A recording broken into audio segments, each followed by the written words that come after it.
welcome to the May 19th St. Mary's City Commission regular meeting. We'll start with appropriation ordinance 1298. Really speak up. And we want to bring out anything on this. Is it the Olson? Is the big one? The sewer project, 103,000. KBP is 125,000. We'll be talking about that. It's a big deal.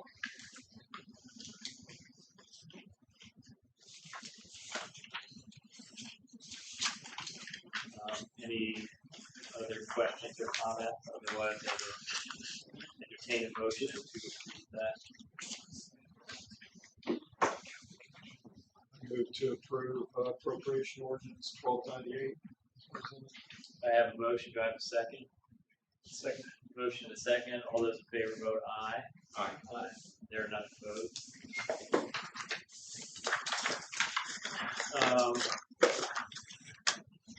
The next item is the minutes from the last meeting.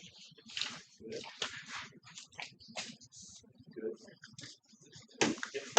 And here's where we asked we're going to add things to the agenda. And I'm just not going to change the agenda, but I want to add, well, when we talk about the sewer, Daniel, we just kind of add about that other potential line across. And then, Chris, did you, I think, Ben, you wanted to add something about data center? Yeah, I have some questions I just want to submit. Okay. And was that a different thing for you, Chris? I just wanted to give an update from the chamber. Chamber update. Look at what we have for flow of events here.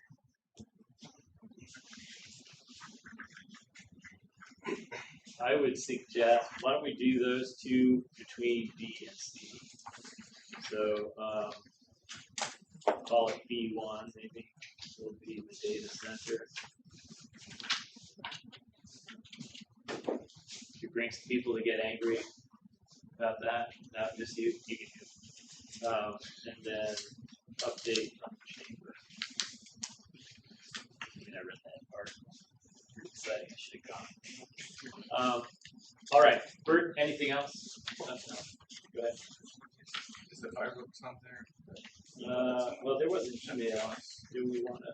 You'd asked me about the fireworks information, and I sent something out. Do you want to speak about it? Do you want to put it on discussion? Yes, I don't. Can I have an agenda? I think it might end up. It's not. They're all gone. So I'll get you. Oh, the rest are over there. Well, we can put it on it. Okay. I'll just add it at the end. You know, what you wanted to put on the cybersecurity. That's what you wanted. I thought that too, fireworks and cybersecurity. Okay. Gerard. All right. Julia. Jay. Which one would you want? Cybersecurity. Where I'm adding cybersecurity as Julia. It should have Julia. And then Kilo K as fireworks. All right. Anything else? All right. First item on the regular agenda is the general obligation bond sewer project. So we want to talk. There are pages and pages. I hope that you're going to make this simpler. I will try. Kevin Cowan with Gilmore Dunn, City Bond Council. Some of you may recall this process started more than a year ago, talking about project, how do you authorize it, how do you finance a portion of the cost with general obligation bonds. And so here we are. I distributed the documents you're talking about last week that did not have any sale details. Those were left to today when the city accepted 3, sort of 4 bids from for the bonds from local banks. Bank of Flint Hills, Caw Valley, and then Stock Growers, State Bank and Maple Hill submitted sort of alternative bids. So I thought I would talk a little bit about the details of those bids and then get into the documents, which are pretty general. So the winning bid does appear to be Bank of the Flint Hills, and it had a range of interest rates. And Maurice, I don't know if you printed any of the bids for them. I didn't give them the graduated schedule of the bids. I just told them what the Okay, amounts were. the interest rate amounts? Yes. Okay, so, Bank of the Flint Hills submitted a bid that, not atypical, where interest rates were lower, 3.38, I think was the first rate, just ascending over the 10 payment dates over 5 years, either semi-annual payments, to something a little more than 3.8, 3.9. So you expect sometimes those rates to go up over time because there's more risk of not being repaid in 5 years than it would be in 6 months. So sort of expected, but also wouldn't have been unexpected if there were bids of just fixed amount. Sort of how commercial banks do business. Here's the rate, applies to all of the obligations. So the next best bid was from Stock Growers at a 3.86 flat rate for all of the maturities. Maturities being scheduled principal payments each 6 months that you're going to make. Stock Growers also provided an alternative and said, look, if you open an account here and run all of these deposits on this project through the bank, the rate would be 3.75 on all of those maturities. So that made it interesting, and I have it in my phone here. I want to go over how close the bids actually became. Just sort of eyeballing the original Bank of the Flint Hills bid and the ascending rates. It started at 3.3 something and then went up to 3.9-ish compared to 3.86. You could sort of eyeball it and know, well, it's close, but Bank of the Flint Hills is going to be a little better. The 3.75 is what I was curious about and wanted to sort of crunch those numbers to give you the option. So the Bank of the Flint Hills, as I mentioned, ascending rates from 3.39% up to 3.85% over the 5 years results in a total interest cost of $41,083. Stock Growers State Bank, if you opened an account there and ran some business through there, including on this project, and you got that better rate they did of 3.75%, the total interest cost would be $41,209. So that ends up being, $120 difference on separate bids on $395,000. Very close. But Bank of the Flint Hills is the better bid. I don't know. Maurice and I talked about this. What if it had been a tie, an absolute tie, and then it's up to you all to discuss. And if you have a preference, if you have a banking relationship, if one of those banks you view as more local than the other, all of these things could influence that discussion. My question, or a question is, we've talked before about could we get in a situation where we could pay it off early? Yeah. So that would also speak to, can we pay it off before we get to that highest interest rate? Yeah, really good question. So we did build in prepayment, 3-year prepayment provision, meaning once you get to 2029, you can choose to prepay for any reason. So we call that call protection. The bank will know we're not going to get paid off for at least 3 years. But in 2029, you can then choose to pay this off early. If you did that, I think you're right. You would have paid interest sort of on the lower interest rate maturities. It gets up to 3.75 in 2020. So that's the time that you get.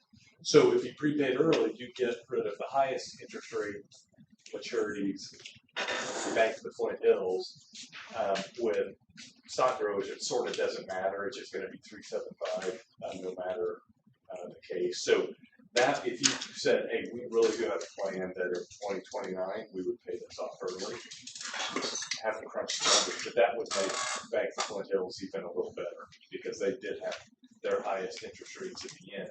If you could avoid that, if you paid it off early. So the other thing I wanted to comment on, because I think these are really good bids, and I think it's what we had hoped for. But we talked about this in the last year, that the other option, if you weren't working in a direct placement, we call this just place all the bonds with one purchaser, and you instead sold into the market where maybe an investment banking firm would buy them, sell to their customers, you probably beat the rate, but it costs you to beat that rate because you have more documents that have to be drafted to be able to offer those bonds to the public in that way. The investment banking firm, you know, they operate a business, they typically get paid something, whether it's a discount on their bid or whether they just take a fee. And so I had pulled up kind of where interest rates are on this sort of obligation just today. I mean, these things move around, but this is unrated. So I found sort of a low rated, maybe an A minus. You kind of have AAA rated as the top rated bonds, and then it goes down to AA, A rated.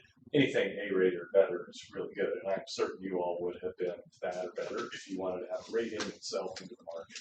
But an A rated bond trading today, a general obligation tax exempt municipal bond, would have a yield, we call it average, of about 3.4%.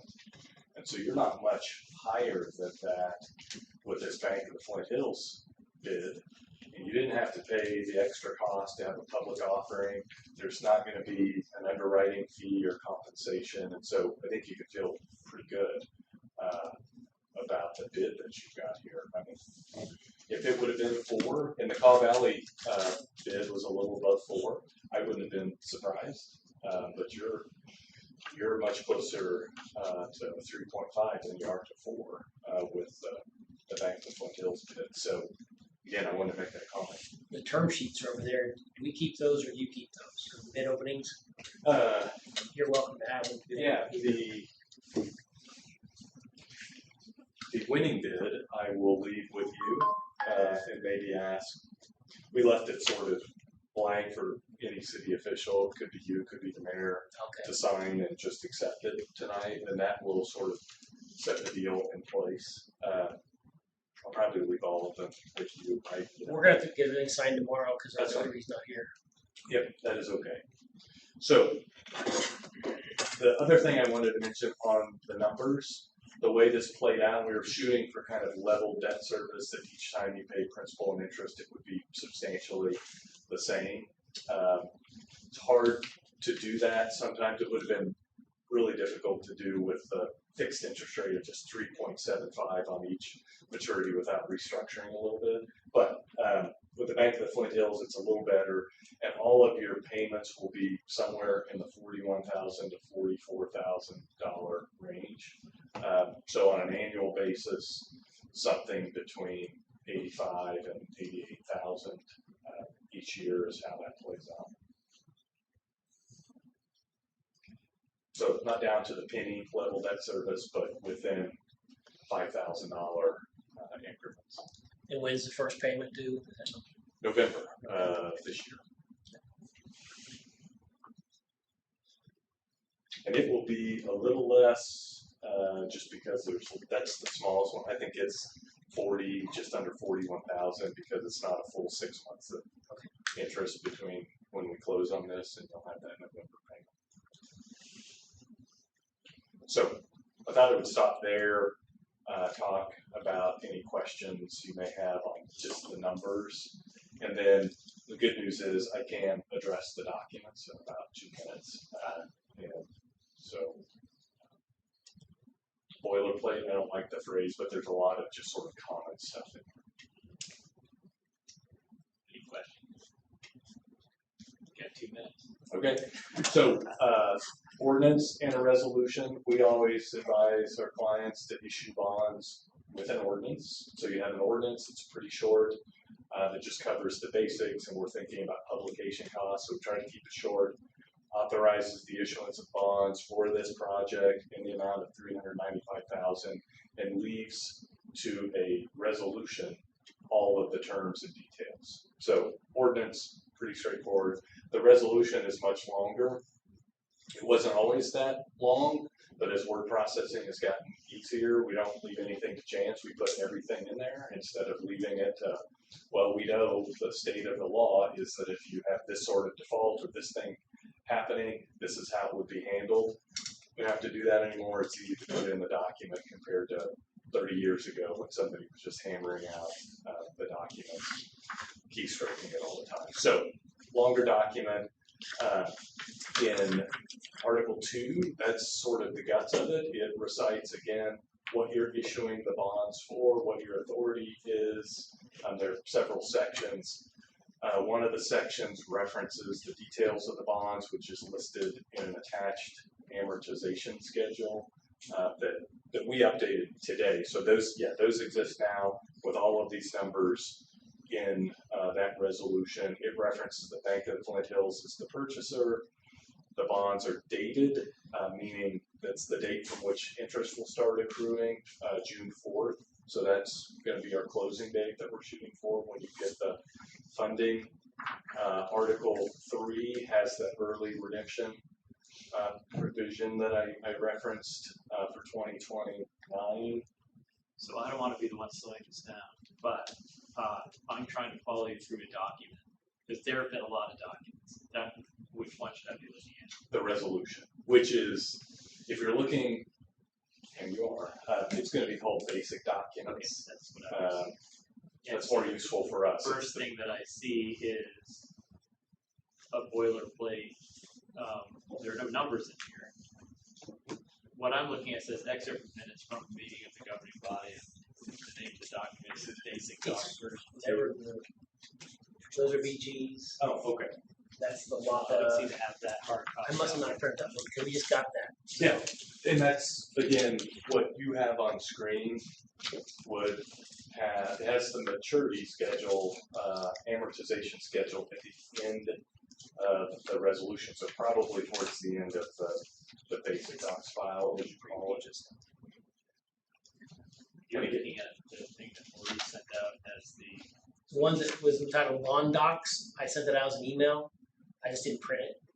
That would have been this afternoon after 4, Ordinance. 4:30. Yes. Yes, when we got the bids, then we added the bank. But in the packet, there was a draft version of it, so Yes. you had it to look at. This just has the numbers filled in. Or everything except the number of the ordinance and resolution, so. So what you're looking at is the final version of the document that just doesn't have the Bank of Flint Hills information, or maybe it does, if you're looking at what Maurice Yeah. emailed today. Which I'm looking at a Word document that was emailed to us at 4:51 p.m. It is called Basic Doc Yes. BSU. Yep.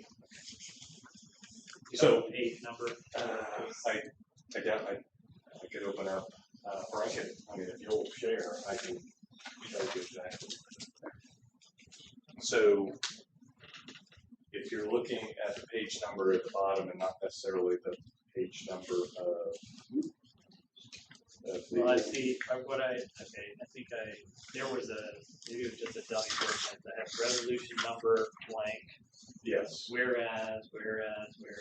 Yeah, so that's the beginning, it just tells the story, how you're authorized.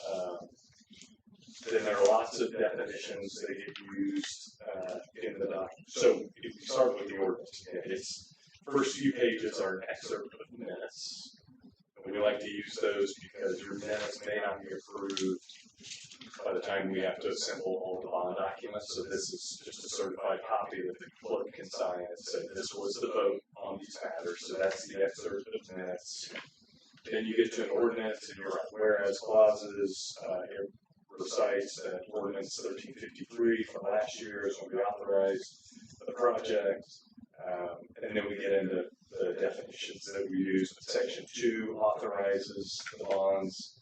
As I mentioned, that's kind of the core of the ordinance. Section 3 recites the security, which these are general obligations payable from whatever you have, including the ability to levy taxes, but also including sewer system revenues, and I think that's how you intend to pay for it. So you have the freedom to budget however you need to. If you didn't budget the payment, the court would tell you, well, you have to levy taxes to the thing that you failed to do what you're supposed to do. So that's Section 3. Section 4 is what I referenced earlier, referenced that all the details of bonds will be set forth in a bond resolution. Section 5 is kind of a recitation of what I just said, that if needed, and it's referenced in there, we always use the word necessary taxes. They're only necessary if you haven't otherwise budgeted for it. Section 6, kind of a catch-all, mayor, clerk, other city officials are authorized to do things, sign certificates that are consistent with this issue and getting it closed. Section 7, governing laws, Kansas law. Section 8 is effective date as of today. So that one's the easy one, but again, the resolution we probably won't want to go through page by page, but what I was referring to earlier, and again, this isn't the up-to-date version with all of the interest rates added late today, but Article 2 probably starts on page 6 or 7.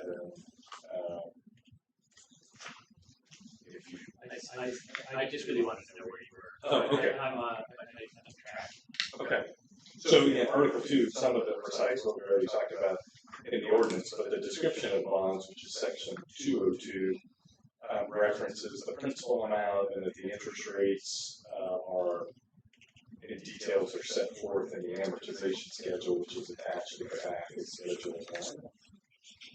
If we don't always draft documents that way, but when there's a single purchaser, instead of having a separate bond for each principal payment, which is how we would do this if you were selling bonds, probably of different purchasers of different maturities of bonds, we just put this in an amortization schedule. If you're with the bank, this is your payment schedule, you're going to get one bond, and you'll keep it and get paid until the final payment.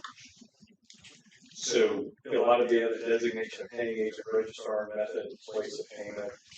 State treasurer is serving as paying agent to do almost all of Kansas bonds. Bonds will be payable at the state treasurer's office. They'll be registered there. I mentioned Article 3, the redemption provisions. These bonds can be prepaid in whole or in part at your option beginning May 1 of 2029. So that 3 years that I was talking about, you get to choose. If you're not going to pay them off in full at that time, you could choose different portions of it. Normally, if you're going to do that, you choose what's the highest interest rate bond. If we have an extra $50,000, let's pay off some of the highest interest rate bonds to do a partial prepayment. Article 5 is just referencing that you're going to create some funds, improvement fund, where all the proceeds will go to pay project costs and debt service account, which for accounting purposes is where you'll run all of your bond payments through. The last thing I did want to mention, as I said, Article 6 is defaults and remedies, and that's pretty straightforward, and it used to be left to the common law or whatever the case law was in every state, but it's put in here now. But Section 7 or Article 7 defeasance, if something happened 3 months from now, and the city had a windfall of cash and decided, we would like to pay off these bonds. I know we just issued them, but we could pay them off now.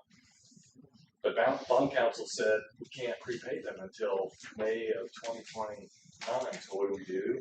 This section would allow you to defease bonds even before you've actually paid them off, and that's just a technical legal term that means they're no longer a legal obligation. And the way you would do that is just establish an escrow fund with a bank in Kansas. that is sufficient to make the bond payments until May of 2029, and then it would pay off the bonds. Maybe not that important, but if you did that, for example, your auditor would recognize those bonds are no longer a legal obligation of the city. Your financial documents, audit reports would show you no longer have any outstanding bonds. So that's a way you could do that. And then this provision says, hey, bondholders, if the city does that, you can't look to the city for payment anymore. You can only look to that escrow account. And so that's how that would work. Maybe unlikely, but I thought I would mention it because you do have even a little more flexibility than that 2029 date. Tax covenants are just, we're going to do all the things to make sure these remain tax exempt. It's pretty easy on a sewer project. The way bonds become taxable is if there's private use and private payment for those, and that's, sewer and water, that's usually not the case. Maybe buildings, if you financed City Hall with a general obligation bond issue, then you sold it to a company, that invokes some private use considerations. But anyway, very general, covered there. And then just kind of general provisions, consents, and the same sort of governing law of Kansas. And then the very end of the bond resolution has that amortization schedule in the form of the bond, which also includes the amortization schedule. So that's it for action items tonight, the ordinance and resolution. We circulated some other things called closing documents that are just certificates we'll need that, for example, before we send the transcript to the Attorney General's office for review, which is a requirement on this sort of bond issue, we like to have a transcript certificate signed, put in there that tells the Attorney General everything in that transcript is still true and correct. We haven't repealed Ordinance 1353 from last year, which is when we authorized the bonds. All of our elected officials are still in office when they took action on these various documents. So if you see those things, that's all they are, just sort of closing certificates where representations are made that all the things were done and still are effective. So longer than 2 minutes, but yeah. The ordinance number would be 1361. 1360. Yep, and the resolution would be 6-26. And again, if you approve this tonight, there will be documents signed. We'll get them back, assemble a transcript, get it off to Topeka in the next couple of days, and then plan to close on June 4th. And if you adopt one of these, Charles, we need you to come in tomorrow and sign them or this can be. So, thank you. Are there questions or further discussion? So there is verbiage here. We didn't take the person by person on this. Do they have to do a roll call vote? Typically, we do have a roll call vote on just the ordinance. Highest level of formality, then the resolution. Okay, so I still need Motion and a second. motion and a second for ordinance number 1361, authorizing and providing for the issuance of general bond obligations for the city of St. Mary's, Kansas, providing for the levy and collection of an annual tax for the purpose of paying the principal and interest on said bonds to become due. Authorizing certain other documents and actions in connection therewith, and making certain covenants with respect thereto. So again, that's ordinance number 1361.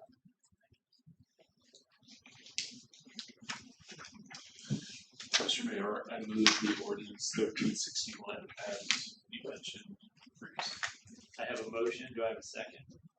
I have a motion and a second. Those in favor, well, I'll have to take a vote. Who got the second? Kara.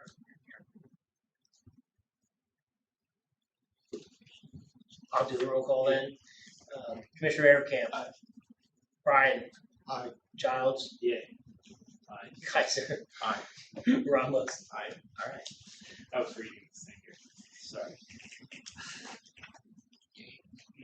Why? Yay. Resolution 626. Yeah. And then I would accept a motion to approve resolution 626 prescribed describing the form and details of an authorizing and directing the sale and delivery of general obligation bonds, series 2026, of the city of St. Mary's, Kansas, previously authorized by ordinance number 1361.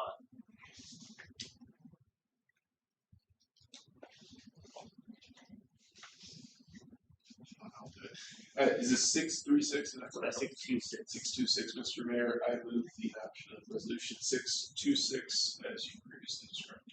I have a motion. Do I have a second? Second. I have a motion and a second. And do a roll. We don't need a roll call. No roll call? All those in favor vote aye. Aye. Aye. There are none opposed. All right.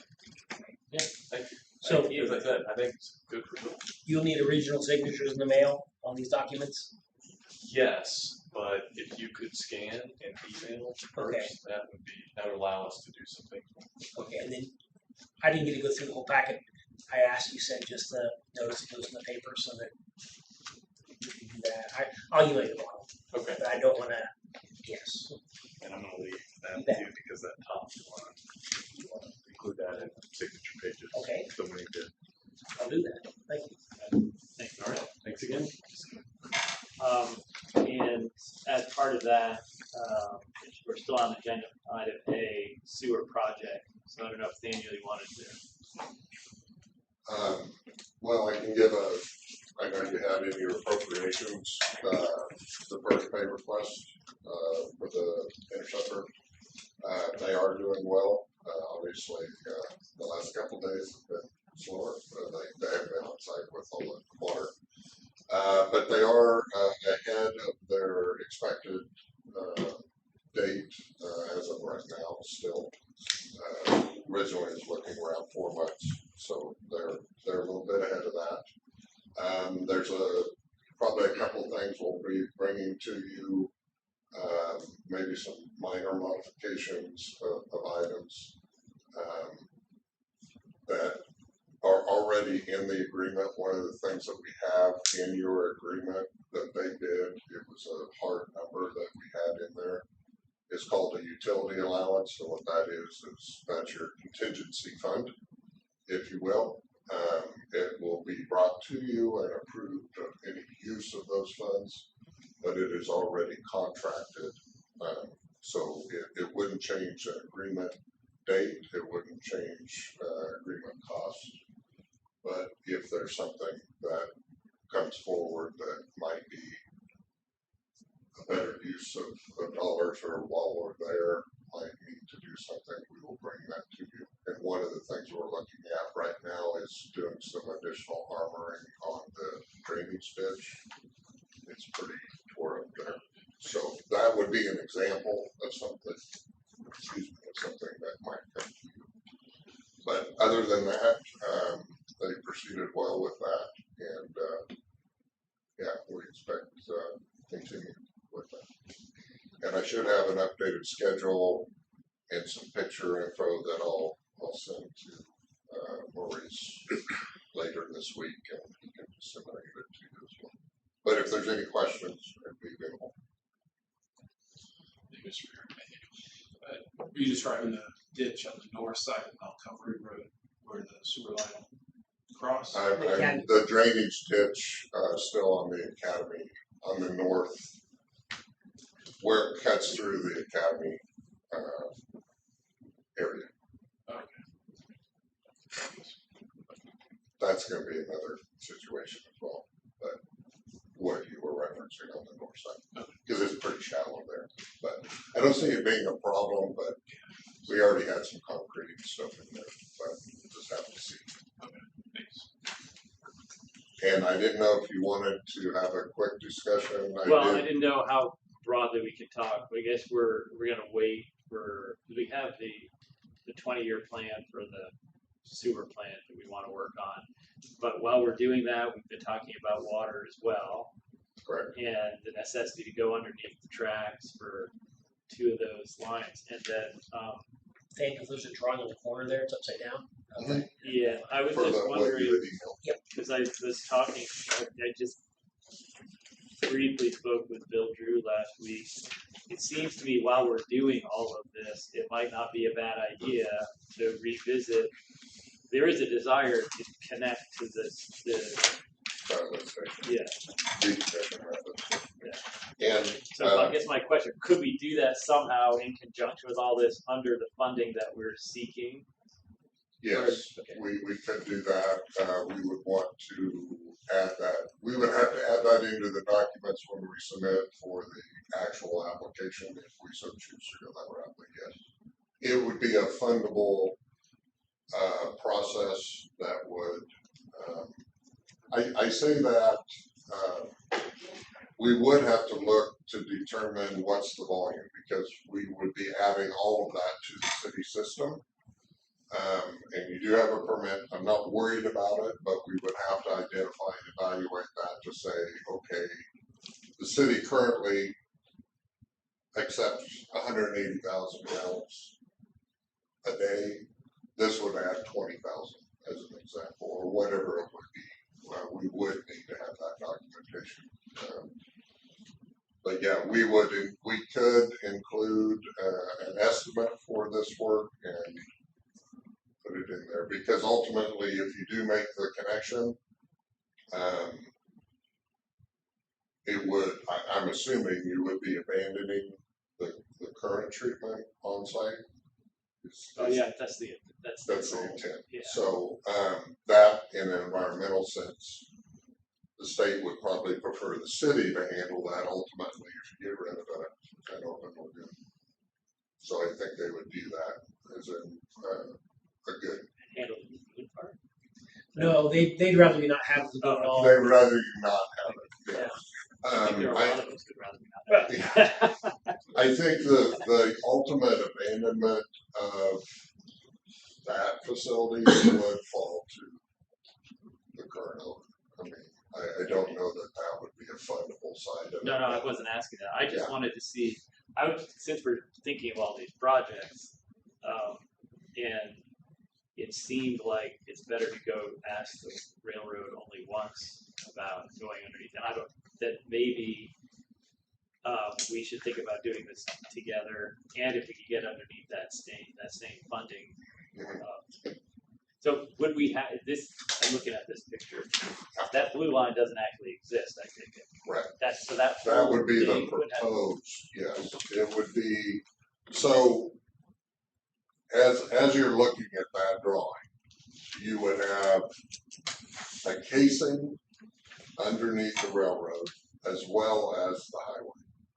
The question is, I would expect they would be allowed to do one casing all the way through, and the railroad doesn't say, no, we need you to break this here. It's not a pressure main, so it actually has some attenuation on that.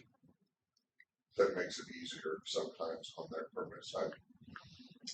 But you would have a casing and then a carrier pipe put through that.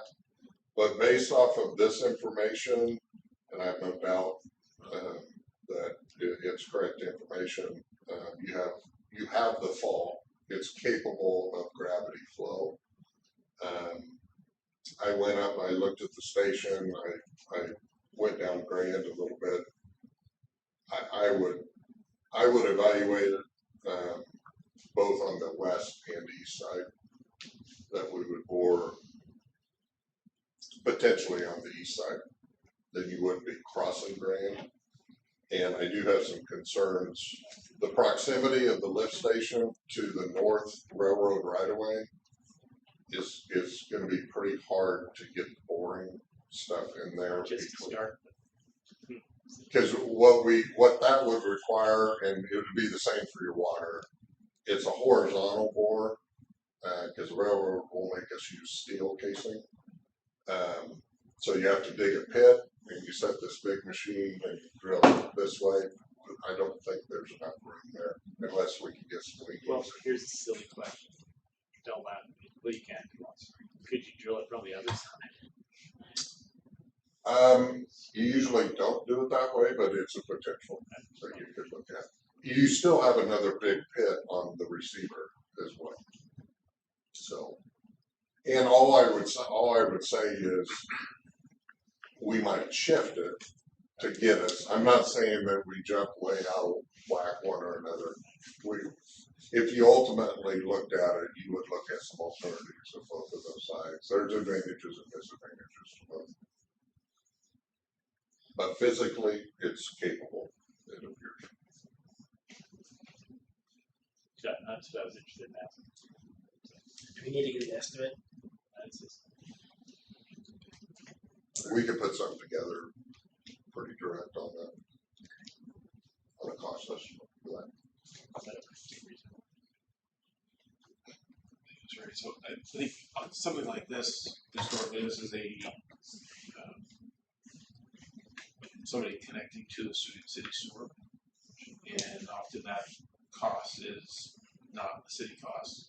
that's not a question. Might be something to add to that. So even if the That's beyond my pay grade, but that's Yeah, so typically, you're How do you- typically How correct. do you work something like that out? well, it's ultimately up to, so if I build a home, it's my job to connect to the city main. And so I hire a contractor and the city oversees that connection. Which, on something like this, because of the potential of the city already working with the railroad, I think there's an opportunity to kind of work together on that railroad interaction. Save a lot of people a lot of headache. But I think when it comes to the cost, traditionally this is cost of the, And that would apply that whole blue, because that's all new, right? Correct. Whole blue Yes. section all the way, even though it would be on city property. But what I asked Daniel earlier is it could fall under all that, and then that could be repaid to the city as part of the city's payment, and so finance it if that's allowed. You know, that I asked him that. So yeah, You can, so just for transparency, we're talking about SRF funds potentially being utilized for the sewer. This would be a viable use of their funds, right? But I would agree, typically, when you're doing something like this, there's a cost share, there's an interlocal agreement, there's some understanding of what, not only, there's another issue you need to think about, and maybe it's not a huge issue either way, but not only the construction costs, but then there's a better understanding of now you don't have a lift station, but you're gonna be paying a city bill. You know, and I think for the academy side, they would probably want to have that understanding just as well. well, so we're tying into a sewer line that the church built that we wouldn't have been able to eliminate that lift station up north. There's some value there. Yeah. So it has to be some sort of agreement, but Yeah. it's definitely worth pursuing. But we can put an estimate together and we'll have it back to you. Any other questions for me? I don't think so. Thanks, Dan. Do you need me for any of the other, So you had your agreement that you sent. if that, Can we? Did you have any questions? I sent it out. Could you give us just like a 1 minute? yeah, so as far as the sewer side, we combined, and you see in there, I took that EOPC and I compressed it to those items. I did want to point one, that you got that, what was it, 1, 2, 5, and 7 off of my presentation. Numbers at 1, the 2, end. 5, 7. Yeah. So this is taking out those other items that only comprise those. I did want to mention though, I did keep in about 50,000 for site and electrical because we'll still have some of that with what we're doing. So we'll just carry it over to the next meeting because Yeah, They had- and that's no problem either for water or for sewer. There's the no, water we had for the pack of the sewer we just got this afternoon. So and I apologize. So yeah, No. there's no rush on that. Attorney review, you guys have reviewed. There's no intent that it has to be done this evening. And as far as the sewer side, we're still finishing up the facility plan components. So I put in there from notice to proceed of about 10 months for the design side of these, which would incorporate the next couple of months of finishing that up for the KDHE regulation requirements. And they're separate projects, but just understanding, we still have a little work to do on the first one before we can go full bore on this, because we have to get PDG's review approval of the proposed plan as well. So I would just say carry over both of the BG agreements to the next meeting. And Yeah. I did have some questions for Brian Foster. I did include the answers in the packet this afternoon. That's just too much information. Yeah, Getting and too if late. there's more in there that you have, on the sewer side or others on the water, just let us know. Thank you. Thank you. All right, next item on the agenda, We'll be- WAPA, Western Area. WAPA, Western Area Power Administration Agreement. Kansas And Power Pool. Kansas Power. Welcome back. Well, thank you for the opportunity to visit with you tonight. And in a moment, I'm going to introduce Mike Shook, our Director of Energy Services, to talk you through the WAPA rec issue. But I thought maybe this might be a good opportunity for me to come up. It's been a couple of years and introduce myself to some of you that have not met yet, and then just give you a really quick overview of some of the things that are going on at KPP. I know you've got a very full agenda, so I'll try to be very brief. I think, as you know, KPP Energy is your wholesale electricity provider. In addition to St. Mary's, we provide 100% of the electricity to 23 other cities in the state of Kansas. About 200 megawatts total peak load. We're located in Wichita, Kansas. Obviously, Wichita is right down by the airport. We're governed by a 9-member board of directors. So I've been on staff at KPP as a CEO, general manager for a little over 4 years now. It's been a really fun and exciting time for me. We've got some really great projects going on right now that I'd love to describe for you. Prior to me coming over to KPP for 22 years, I was the executive director of Kansas Municipal Utilities, or KMU, which is the statewide trade association that represents municipal electric and also gas, water, and wastewater utilities. So in one way or another, I've been working to protect and advocate for municipal utilities like St. Mary's for 26 years now here in Kansas. As I mentioned, I think we've got a really exciting time at KPP right now. Obviously, I'm a bit biased about that. When we look at any of our projects and what we're trying to do, it's essentially a three-legged stool. We're always trying to make sure that we're laser focused on being affordable. That's first and foremost our number one priority. Number two is reliability. And then the third is just to bring some innovative solutions to cities that might not otherwise be able to have access to those types of services. Affordability. One of the things that I get excited to get to share with some of our governing bodies is that our actual cost of electricity in 2025 was 10.5% less than it was in 2015, 10 years earlier. And I think you'd be hard pressed to look at just about any product or service out there that over the last 10-year period has actually stayed flat, let alone decreased in price. This comes at a time when our transmission costs, which is a cost we cannot control in any real way, has increased by 60%. So we're trying very, very hard to make sure that we, again, stay laser focused on that affordability piece for the citizens of St. I don't want to Mary's. interrupt you. Can you explain that? How is that? How did you do that? We got out of some contracts that were not beneficial to us, replaced them with some other contracts that are more beneficial to us. Without getting into too much detail, we had two contracts that have expired over the last several years that were not terribly favorable to us, and we've replaced them with better product. So, yeah.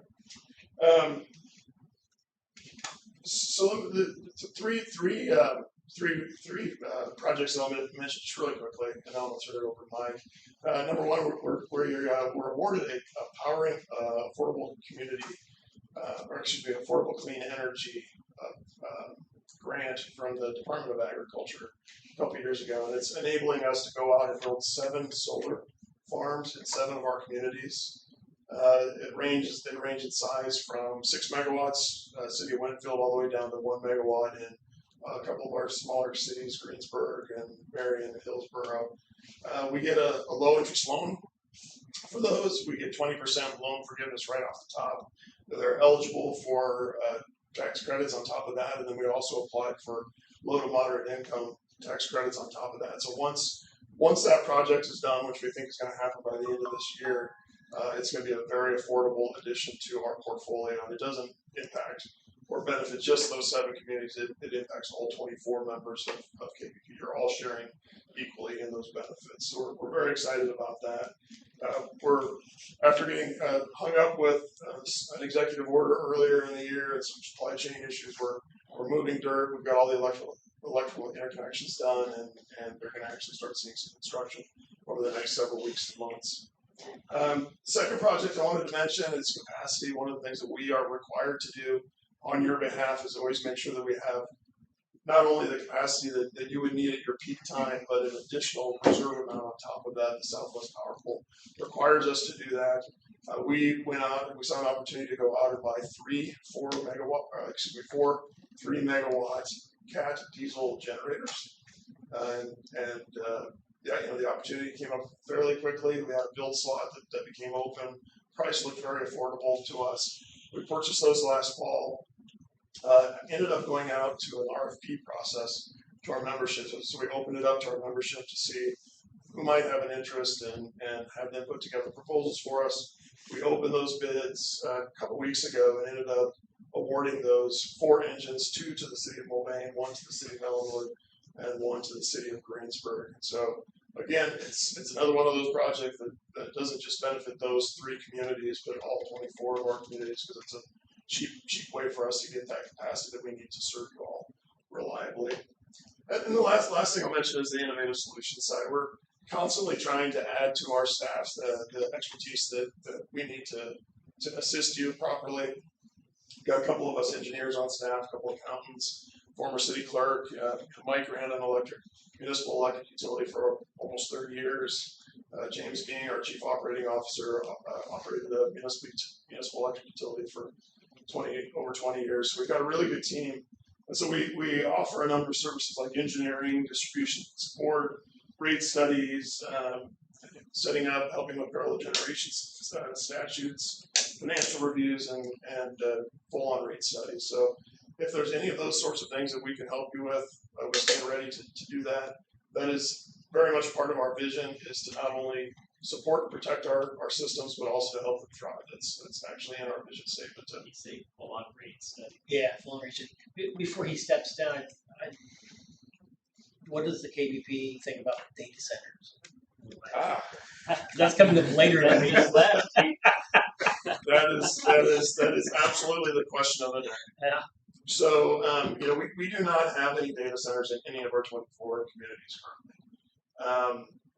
One of the things that keeps me awake at night is that affordability piece that I mentioned to you before.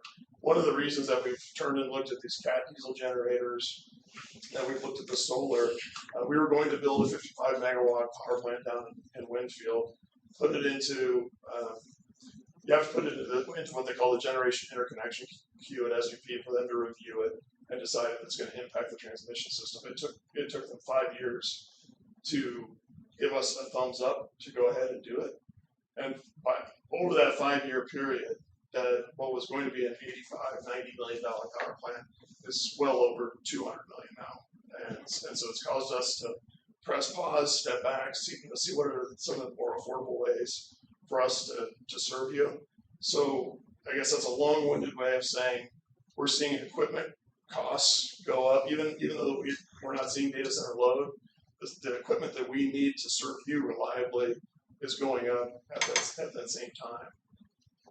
We do have communities that are being approached by potential data centers, and our staff is currently working very diligently on a large load, computational load policy that we would be taking to our board within the next couple months. So I'm looking at the back of this handout. There is a chart on the top right that says capacity sources in megawatts. I noticed that Jeffries is not on there. Is it accurate to say that Jeffries doesn't power St. Mary's, or Is there a roundabout way that it does? So we had a contract with Jeffrey for 59 megawatts of capacity. That is one of the contracts that expired a couple of years ago. So no, it's none of that capacity is going to be St. Mary's. So would the concern then be not so much as to where the energy is coming from, but if there's, like, if there were a data center in Jeffries, like, what would reasonably be the impact to the city of St. Mary's? I mean, that's a good question. I think, you know, if it was connected to the St. Mary's electrical system is one question versus whether it was just attached to the Evergy system. If it's attached to the Evergy system, I think the impact would probably be fairly minimal to the city. If it was a data center that, depending on the size, that decided that they wanted to interconnect to the city itself, there's a number of protections that really need to take place first and foremost. We need to protect native load first before. Do you guys step in at that point and help us negotiate that? Absolutely. Well, Yeah. my other question related would be, okay, do you provide electricity to these cities? Do you only provide electricity to, so if someone builds something that needs a lot of electricity, they're gonna find a place to buy it. Yeah. So whether you're providing electricity to someplace north of here right now or not, if someone needed electricity and they said, hey, these KPP guys, they care about low rates, we're gonna buy from them, and they're willing to pay X more than we're willing or able to pay. You see what I'm saying? So I'm not, Yeah. you answered the question, you haven't dealt with it, but you may have to deal with it. So the only way that we would serve a data center would be if they're interconnected to one of you. Okay, so you definitely do limit your services Only to the cities. municipalities. Only the Okay, I guess municipalities. Yeah. That's a requirement on us. So they have territories, like our territory, Every's territory. It depends on where they're at, who serves them. KPP cannot serve retail, but Yeah, we cannot serve retail. And can you, but a city could approach you, you get new customers, you can get new customers. Sure. Yeah, I mean, just like any city could have a manufacturing firm come to town, you know, we would have an obligation to serve. If a data center attached to one of our communities, we But would it's be. based on the community, not on. Exactly. Yeah, I'm just noting by, if I'm sort of doing the math. But just so you're saying, so the electrical rates, if it's tethered to Jeffries, Evergy, wouldn't affect ours, because our contracts are different. All you have to do is provide a pathway to get that power here, in Exactly. theory. But if Jeffries has hiccups, we see it because that's where it's coming from. because you're interconnected. Yeah, we're interconnected. Exactly. But so the data center, if they do one in a rural part of this county, won't affect the city's rates because we're in a contract through our member-owned power pool.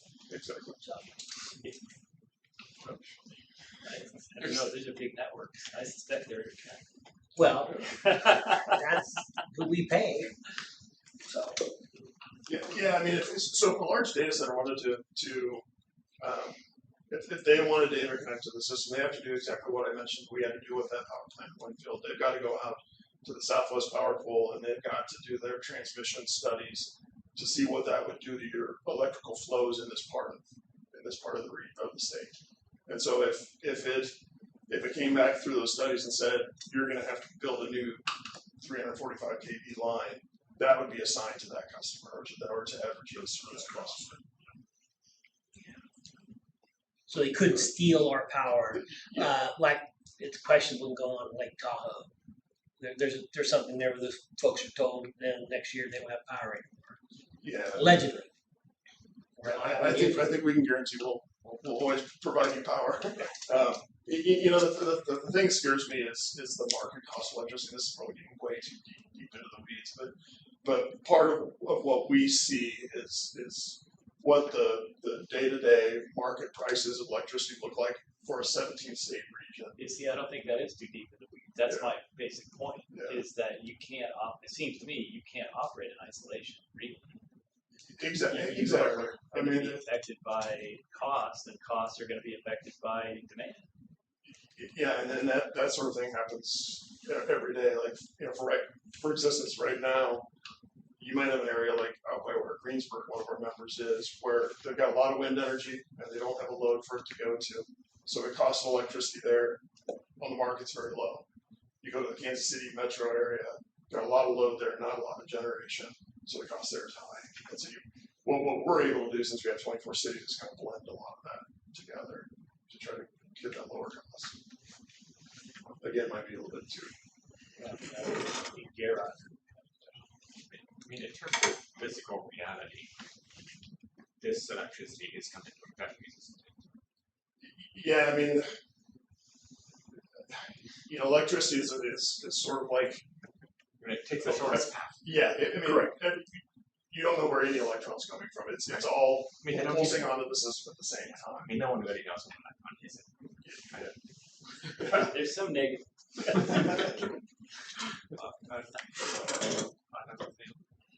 It seems like right now although I don't think something changed very recently. I think it was in the last application you sent out, but the incentives for cities running their own generating capacity aren't very good. Are there any plans to?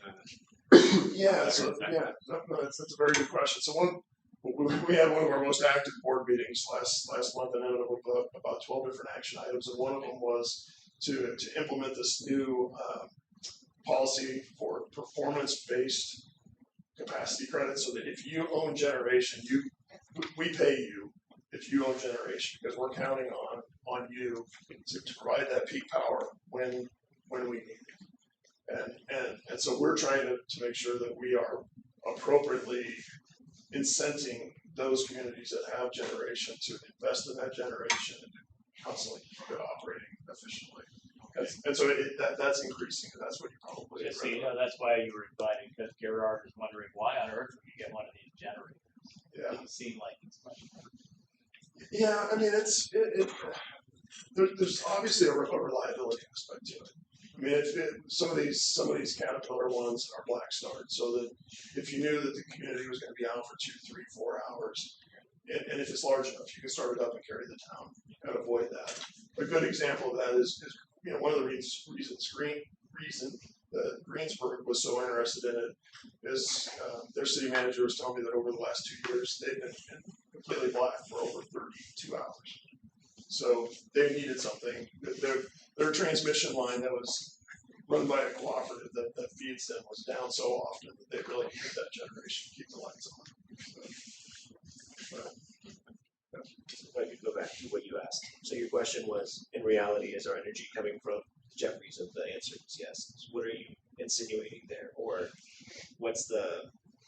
what logical conclusion are you trying to get at? That if something were to happen to Jeffries, we'd be in trouble. I mean, I would assume that would be. So yeah, I mean, if Jeffries for some reason couldn't get power to us, what happens then? Power would continue to flow Yeah. from other generators. The grid is so interconnected. Right. If Jeffries, like any power plant, will trip offline for whatever reason, they'll take outages. When that plant loses power, you typically don't lose power. Power just flows in from other transmission lines and other generation stations.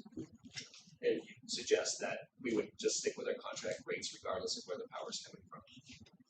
Yeah, I don't think it would have a material impact. Because we don't really buy capacity from energy, but we buy energy from the market.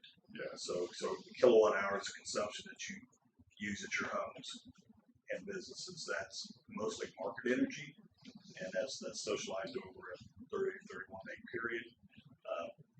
Everybody that owns a generator, they bid their generation into the SPP day ahead market, and the market will buy that generation, and they'll pay those generators their costs. This is the market cost that you're concerned Yes. about. And I guess, we don't need to go too far. We don't want to be doom and gloom, but Yeah. the market is, But the So market's if the- designed to if- keep costs down. The market is designed to keep if the costs down. demand, I mean, I'm not, it seems like the more demand there is, if there's not more generation in order to meet that demand. But isn't that what the Southwest Power Pool? It is, that's their, by design, that's what they do. But It you're seems like exactly that's right. the problem, is that the Demand rate is of increasing. increased demand is way outstripping the capacity It is. to because we didn't build nuclear power plants. Yeah, I think once you get to the point where the demand is outstripping the existing capacity, and now you're having to replace it with new capacity, that new capacity, as I mentioned before, is just so much more expensive than the existing. So certainly there is upward pressure there. So, that seems like a concern, because my understanding is that there are a lot of them and they take a lot of power. It's gonna come from somewhere. When we look at data centers and not just here in Kansas, and I previously, before coming to KVP, I worked for a large state-owned power company in Oklahoma that served data centers. We looked at design rates that, as Colin mentioned, to protect that native load, the current customers that you have now, and basically design rates were all those costs associated with serving that single data load customer. All those costs are passed through, and typically the cities would just add a wheeling charge, but none of those costs should ever be passed on to the residents and businesses. And how do you guarantee that? Pardon? How do you guarantee that sort of thing? By design of your rate. Yeah, and that gets to the policy that we're trying to That you Right. guys have Yes. something right now. So I think any data center of any real size, our recommendation to our member would be exactly what Mike just said. You recover absolutely every penny of serving that customer plus some sort of a surcharge. But ultimately, that decision lies with you find. At what time do we reach out to the KPP to discuss this with the data center? Like, is it after zoning is approved? Like, theoretically, The sooner the like, better. The when? sooner the better, yeah. Did you guys? I think there's very little chance to zero of the data center hooking onto the city power. But just for on the topic of data centers, what I've heard a little bit about is there's talk of there might already be regulations or whatever to say that a data center that is built and adds a lot of demand on the grid,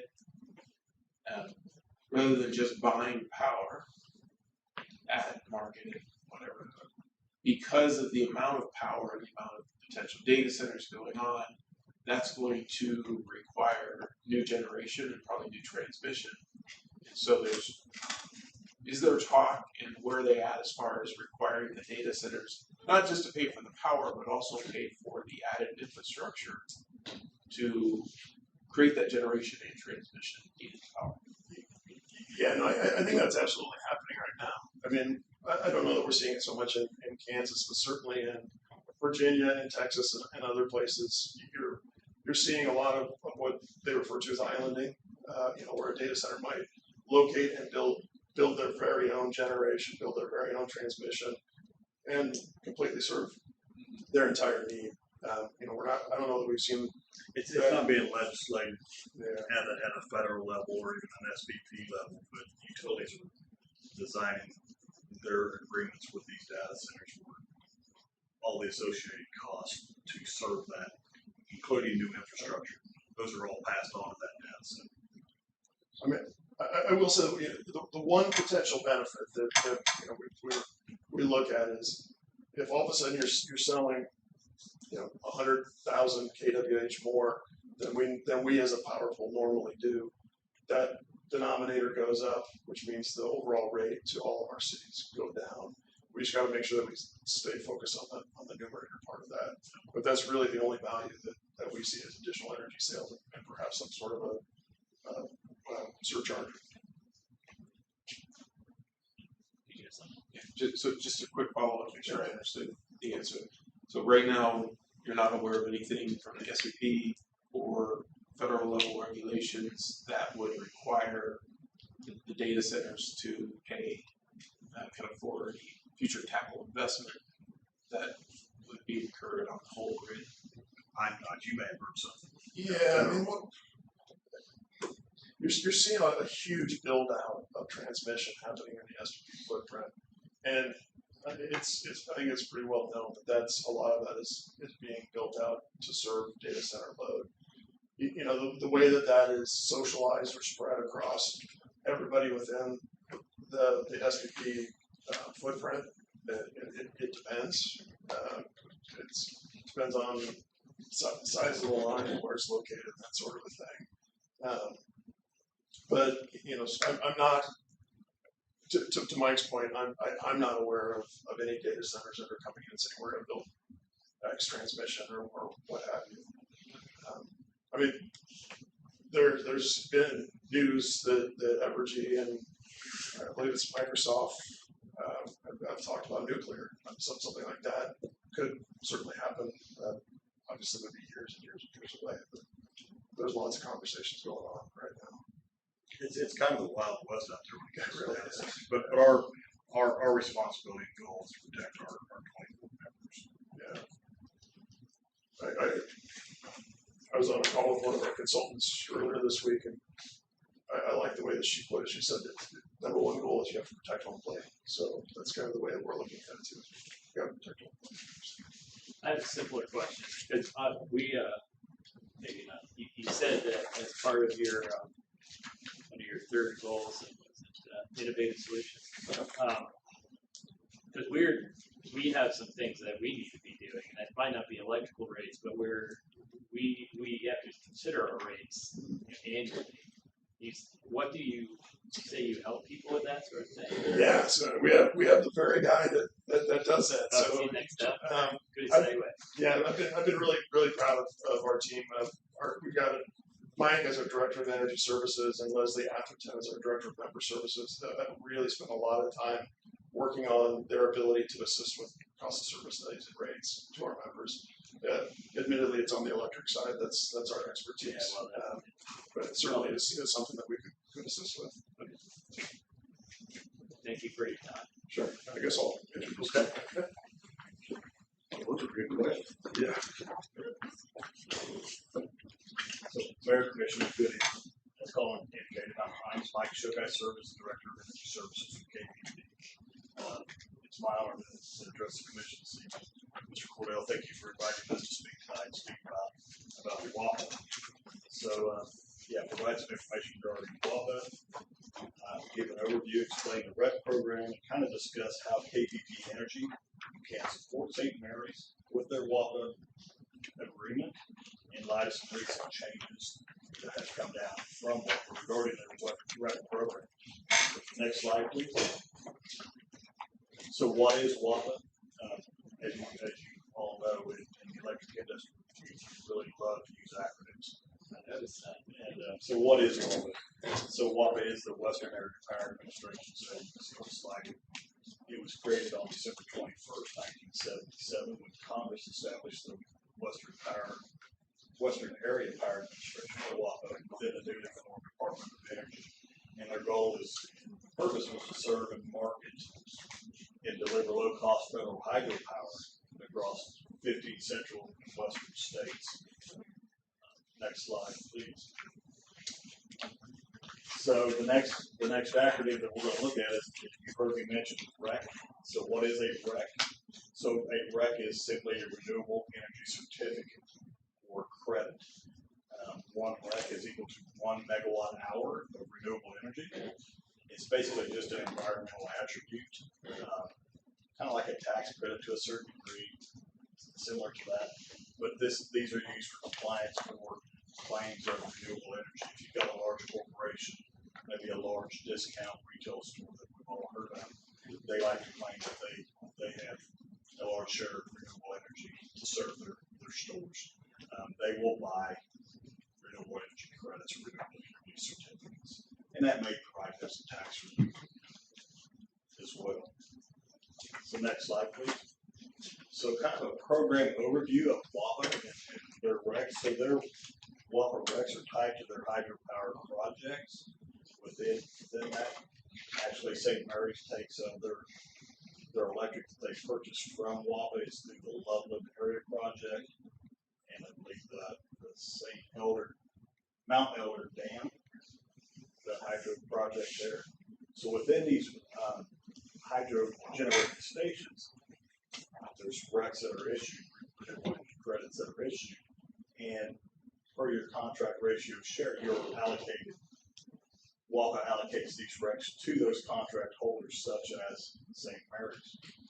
So those are typically managed by the city or the utility, but you can also have a designated entity perform those management of those recs. KPP is offering to perform as that designated entity for the city of St. Mary's, as well as our 6 other member cities that purchase power from WAPA. Historically, although recs were allocated to each of these contract holders, WAPA has historically retained these recs and not given them out to these 2 other contract holders.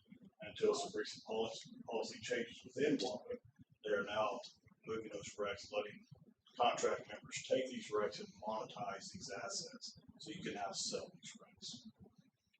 Next slide. So KPP's energy role within this would be is to track and register these renewable energy credits associated with your WAPA allocations. We would also ensure compliance within WAPA and their guidelines to sell these renewable energy credits. And then we would act on your behalf and at your discretion should you desire to sell any of these renewable energy credits. And this would all be done at the city's request and city's discretion. Did you mention anything about dollar amounts? What are we talking about? So I haven't yet, but typically these being hydro recs, they're typically a little less. They're selling a little less than say wind recs. Average what we're seeing right now is in the $1 to $2 range for hydro recs. I see. And they fluctuate kind of demand as well. If there's demand for recs, they'll go up. And they fluctuate. It's on slide 4. You defined it. And I was assuming that it's a renewable energy certificate. I was assuming if you generate this amount or the renewable energy that you got some kind of a discount, but it looks like used for compliance or claims. What does that mean? So why does this have value? Some companies have like an IRP, integrated resource plan, and within that plan, some states say you have to purchase a certain percentage of your power required capacity has to be renewable. The only way you could do that is by purchasing recs. The recs are how you make your claim that you're. But that's. It seems like the way you do that is buy renewable. Exactly. But okay, so what's happening here really is we're see that there's a requirement out there for someone like renewable energy. Kansas So we're trying to incentivize people using that. Since we actually are buying some of our power from people who use that, we can sell it. Correct. Okay, now That is correct. all right. So we might as well, I guess. And this has been sitting out there for how long? I'm going to say at least 10 or 15 years, but I think that's how the rec market is per se. Maybe longer than that. But this change with WAPA is very, very new. This change with WAPA occurred last year, and they're just now issuing new agreements. So they had to update they call it their FES, their firm letter. So they weren't necessarily withholding money from us. They were withholding the opportunity, not the money. Because they didn't sell. Right? They just helped. Yeah. Okay. Before we joined the Kansas Power Pool, we couldn't even accept our WAPA allotment because we didn't have transmission service. Correct. So it was going to another organization it belonged to. So, and actually, that's we're running that through me to get that power here. Thank you. I just wanted to understand. So yeah, we can go ahead and go to the next slide, please. I don't need. well, by the way, that's all WAPA does. WAPA just takes the markets and they don't produce it. They're not charging dams, right? They just do the marketing for the power. So the dams themselves are federal projects. Yeah. So yeah, they do have dams within their control. No, I'm just looking at this flow chart. So it's like the rec marketer is someone who makes money off of finding They people do. who need rec. They do. Yeah. They do. So yeah, you covered that slide for me. Thank you. So yeah, the process flow for this. So what we would do is through the Western Renewable Energy Generation Information System, WREGIS, another acronym, we would establish accountability together. And we would, if you were to agree to the designated entity, KPP serving in that role, then we would act on your behalf. We would go into this WREGIS. We would ask that your recs keep a tag that say St. Mary's, move those into our account, bring in the other 6 members as well, should they decide to go this route. And then what we would do, hopefully we would see an uptick in the value of these recs. At that point, we would reach out to the 7 cities.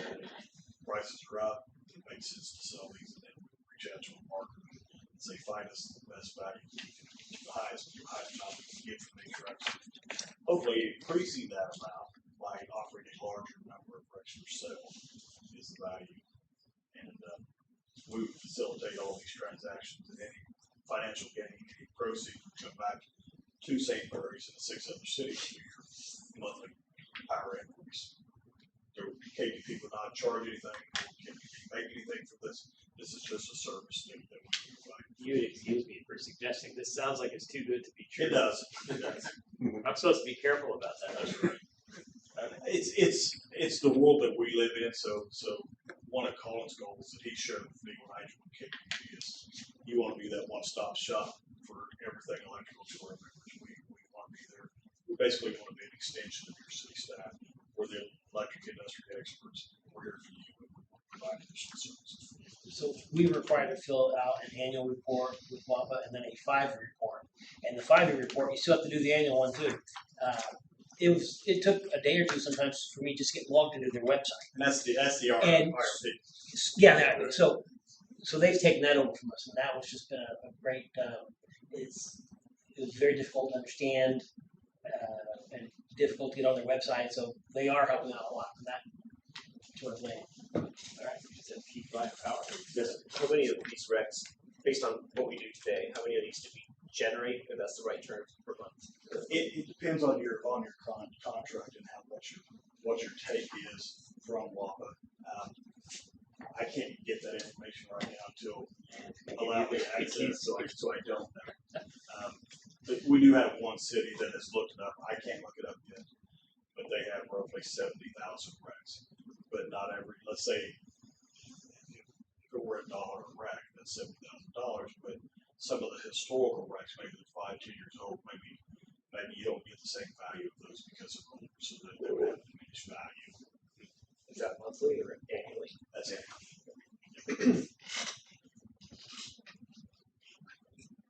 Next slide, please. So again, yeah, we covered this. Our goal would be to remove some administrative burden from the city and handle the recs for you at your direction and at your discretion. We would ensure compliance with WAPA and the transaction of any recs. And again, we would hope we would achieve a little bit greater value through the economies of scale when we pool recs from the 7 different cities. And next slide. So some of the key takeaways of recs presents some monetary or financial value. Again, right now, $1 to $2 per rec. KPP Energy can assist in simplifying management of the recs at no cost to our cities, and hopefully limit any administrative burden to city staff and take this task on for you guys. Next slide. That should be it. I do want to thank you, and I'll stand for any questions. Hopefully, I can answer. Seems like a no-brainer to me. But there are three things. 3 documents. There's contract number 26 RMR 3602, Exhibit E, and amendment number 1 to contract number 14-RMR-2543. I would assume that if there's a consensus to have the mayor sign those, I'm not sure if there'd be any motions or whatever. So They just need them executed. yeah, so they're lengthy. There's any financial questions. They are WAPA's agreements. They're federal. We can't make any changes. Just to confirm, this cost the city nothing. That is correct. And just back to this rate, does that cost the city anything to get assistance on? No, we do that's a service. They've had the engineer come up and assess our JP. I know we talked about it. Maybe they were involved in that. They come up and assessed our system and probably some other things I can't recall. But so yes, they've done stuff. So we're currently doing it's a cost of service, but I will add it's a limited cost of service. We're not going to get into how many poles do you have, how many miles of line. We're not going to get into that much detail. What we do is we look at your audited financials. We look at your cost of wholesale power. We look at your current rate structure, see if it lines up with current industry standards. Our goal is to remove as much risk for the city as we possibly can. We understand the markets, how the markets are designed. So our goal is to, again, design your rates, make sure you meet your cost of service, your wholesale cost. You set your revenue requirements, you tell us what you need for budget numbers. What capital projects you may have for the next 5 to 10 years. And we design rates and rate structures to meet those goals. That's how we do it. Our philosophy is we're only successful financially if all of our members are successful financially. So it's a service we're happy to provide. We should have you back more often. So Absolutely. once a year rather than once every 2 years. I will recommend, and please reach out to me, Colin, or Leslie, if that's something there's a list for me. We recommend that once we do a rate review and a living cost of service study, there's so much change that we've kind of talked about here this evening to look at rates and take that rate every 2 to 3 years just to protect that. Right, so we just need a consensus to. If there's a consensus, have you signed all 3 of those I read off? That sounds nice. Well, thanks for coming up from. Absolutely. Thanks for that. Thanks, everyone. Yep, thank you. All right, the next item on the agenda, we put data center. You want Chris to go first? You're welcome to stay for You were the next one. Well, but this is your on the agenda. I wrote it down right here. It's the rule now. All right, thank you. I have handouts. You don't have to. Data center part 2. Take notes. These are just some questions. Thank you so much for giving me the time, and it was great to hear all the questions about the data center over the course of the meeting. So it was a pleasure to hear, and thank you for all the work that you are doing. It's very much appreciated. So good evening. My name is Benjamin Belinsky. I'm a resident of St. Mary's, Kansas. As a father and a husband and a citizen of this county, I want to thank you for the opportunity to submit these questions for your consideration. The following questions pertain specifically to the Pot County Planning Commission document entitled Draft Regulations Modified from April Discussions, available online, which addresses the proposed data center development currently under consideration in Pot County. It is my sincere belief that these questions deserve immediate attention as they bear directly on the current phase of the regulatory process in which the Planning Commission is engaged. The residents of St. Mary's and Emmett, as the communities closest to the proposed development site, deserve clear answers before these regulations are finalized. Okay, so the first one, can the historic water well data for Pot County, Kansas from 1970 to today be assessed to determine whether water levels are in decline? And if so, for how long has that decline been ongoing?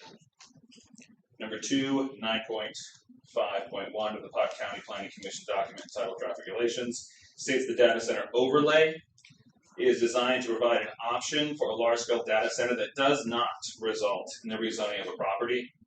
Given that this overlay can be applied to A1 agricultural zone land and creates an exclusive use designation with its own development standards, height, limits, noise restrictions, setbacks, and approval process, Part A, does the county's legal counsel have a written opinion confirming that the application of this overlay does not constitute a zoning amendment as defined under KSA 12757? And if it does not constitute a zoning amendment, does that determination mean that the adjacent landowners lose their right to file a protest petition under subsection F of that statute? And if so, was that consequence intentional in the drafting of these regulations? Part B, if the overlay is not considered a zoning amendment, what specific legal basis exists for that exemption? And has that position been formally reviewed and confirmed in writing by the Pot County attorney? And if not, will the county commit to obtaining that legal opinion before these draft regulations are finalized? Yeah. For a second. These are very good questions. Okay. I don't get the sense that you're expecting us to answer them. No, I wanted to provide these as questions that could be asked. I apologize if you already are I just asking. want to have sort of the context of why. Absolutely. Yeah, that's it. I just wanted to ask the questions formally in a formal setting of you, so you had them if you wanted to use them, and then if you had the answers, that'd be great. But this is just to give them to you for review and perusal. With the potential hope that we would engage with the Ottawa chain of command, as it were. Yes, please. Yeah. Okay. Thank you. Thank you. I just wanted. Thank you for the clarification. Let's see. So, number 3, Beltline Energy has stated that they intend to use a closed-loop cooling system. However, since closed-loop cooling systems require periodic blowdown and descaling purges that discharge or replace significant volumes of water and are not, in fact, sealed systems running solely on glycol or recycled fluid, can Beltline Energy provide the specific annual volume of makeup water required, the frequency and volume of each purge cycle, the chemical composition of descaling agents, and the discharge destination of that same purged water? Well, you know, they have to fill it up too. Oh, 100%. Start. Yep. Given that Pot County local water supply is known to have elevated nitrate levels and extreme hardness, both of which accelerate mineral scale buildup in cooling systems, and given that Beltline Energy has proposed a closed-loop cooling system, has Beltline Energy conducted a water quality study of the local source water to determine the rate at which the scaling will occur, and has that study been used to calculate the frequency and volume of blowdown and descaling purges? Furthermore, has Beltline Energy evaluated whether pretreatment filtration or softening of source water would reduce scaling rates, thereby reducing the total volume of makeup water consumed and the total volume of chemically contaminated water discharged in or near Pot County's water table? And if this study has not been conducted, should the requirement to conduct such a water quality study and disclose its findings, including pretreatment needs, purge frequency, makeup water volume, and discharge destination, be added to these regulations before they are finalized? Section 9.5.3H of the document entitled Draft Regulations addresses water consumption and conservation measures, but contains no language requiring that all liquid discharged from the data center facility at any stage of construction, operation, or decommissioning be tested and filtered for chemical contaminants, including those introduced inadvertently through cooling systems, backup generator operations, or equipment maintenance. Specifically, why does this regulatory document contain no requirement for a documented discharge filtration protocol prior to any liquid leaving the facility? And why does it not contain, no independent verification process to confirm ongoing compliance with that requirement throughout the operational life of the facility? Number 6, in the event of a drought, a declared water scarcity event, or well water decline across Pot County, if the proposed data center draws water from the infrastructure or sources associated with Jeffrey Energy Center, what is the established and documented legal priority of water access among the City of St. Mary's, Jeffrey Energy Center, and the proposed data center? Number 7, has the Pot County Planning Commission obtained a formal written statement or opinion from the Kansas Department of Agriculture's Division of Water Resources, confirming that approval of this data center overlay cannot under any conditions diminish, subordinate, or place at risk the vested water rights currently held by the residents of St. Mary's? And if that opinion has not been obtained, will the Commission commit to obtaining one before these regulations are finalized? At a public meeting in Wamego on May 6, 2026, Beltline Energy's Principal Ryan Sanders stated publicly, and I quote, regarding water, we don't want to drill a well, we don't want your community water, we don't want your groundwater. Ryan also stated the facility would use non-potable water in a closed-loop cooling system. He also stated in that same conversation that he would be pulling water, they'd be using water from Jeffrey Energy Center. So according to a peer-reviewed study published in the Journal of Hydraulic Engineering by the American Society of Civil Engineers, Volume 114, Issue 6, 1988, the Jeffrey Energy Center was specifically engineered to draw its cooling water makeup from the Kansas River. Public data from the Kansas River Organization confirms this amount to be approximately 4.6 billion gallons annually. If Beltline intends to use neither wells nor community water nor groundwater, the following questions must be answered on the record. What is the specific documented source of the non-potable water Beltline intends to use in its closed-loop cooling system? And if that source is connected in any way to Jeffrey Energy Center's existing water infrastructure, which draws approximately 4.6 billion gallons annually from the Kansas River, has the Kansas Department of Agriculture's Division of Water Resources confirmed in writing that this arrangement would require Beltline to obtain its own independent water permits and report its own water usage separately from Jeffrey's existing water rights? Number 10, if Beltline's water supply is routed through Jeffrey's existing permits rather than on its own, which is what seemed to be implied from the meeting, the county must answer the following directly and on the record under Kansas water law, specifically KSA 882A701. Does routing a new industrial facility's water consumption through an existing permit holder's water rights constitute a new appropriation requiring its own independent permit from the Kansas Department of Agriculture's Division of Water Resources? And has the county obtained a written legal opinion confirming that this arrangement is lawful, that it does not constitute an unauthorized expansion of Jeffrey's existing water rights, and that it does not allow Beltline to consume Kansas River water without the independent reporting, accountability, and public transparency that a separate water permit would require. If that written legal opinion does not exist, shouldn't we avoid finalizing these regulations until it does?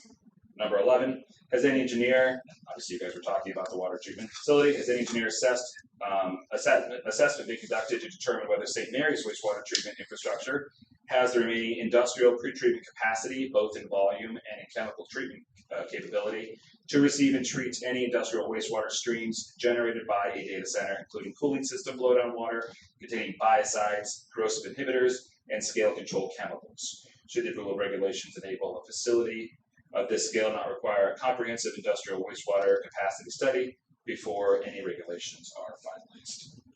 And then lastly, number 12, and thank you for your patience that I went through these.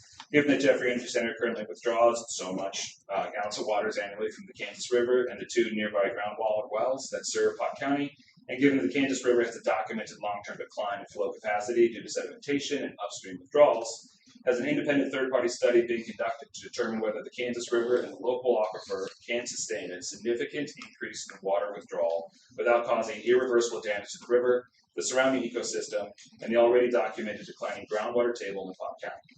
And if not, shouldn't that independent study be required before these regulations are finalized? So, just, yeah.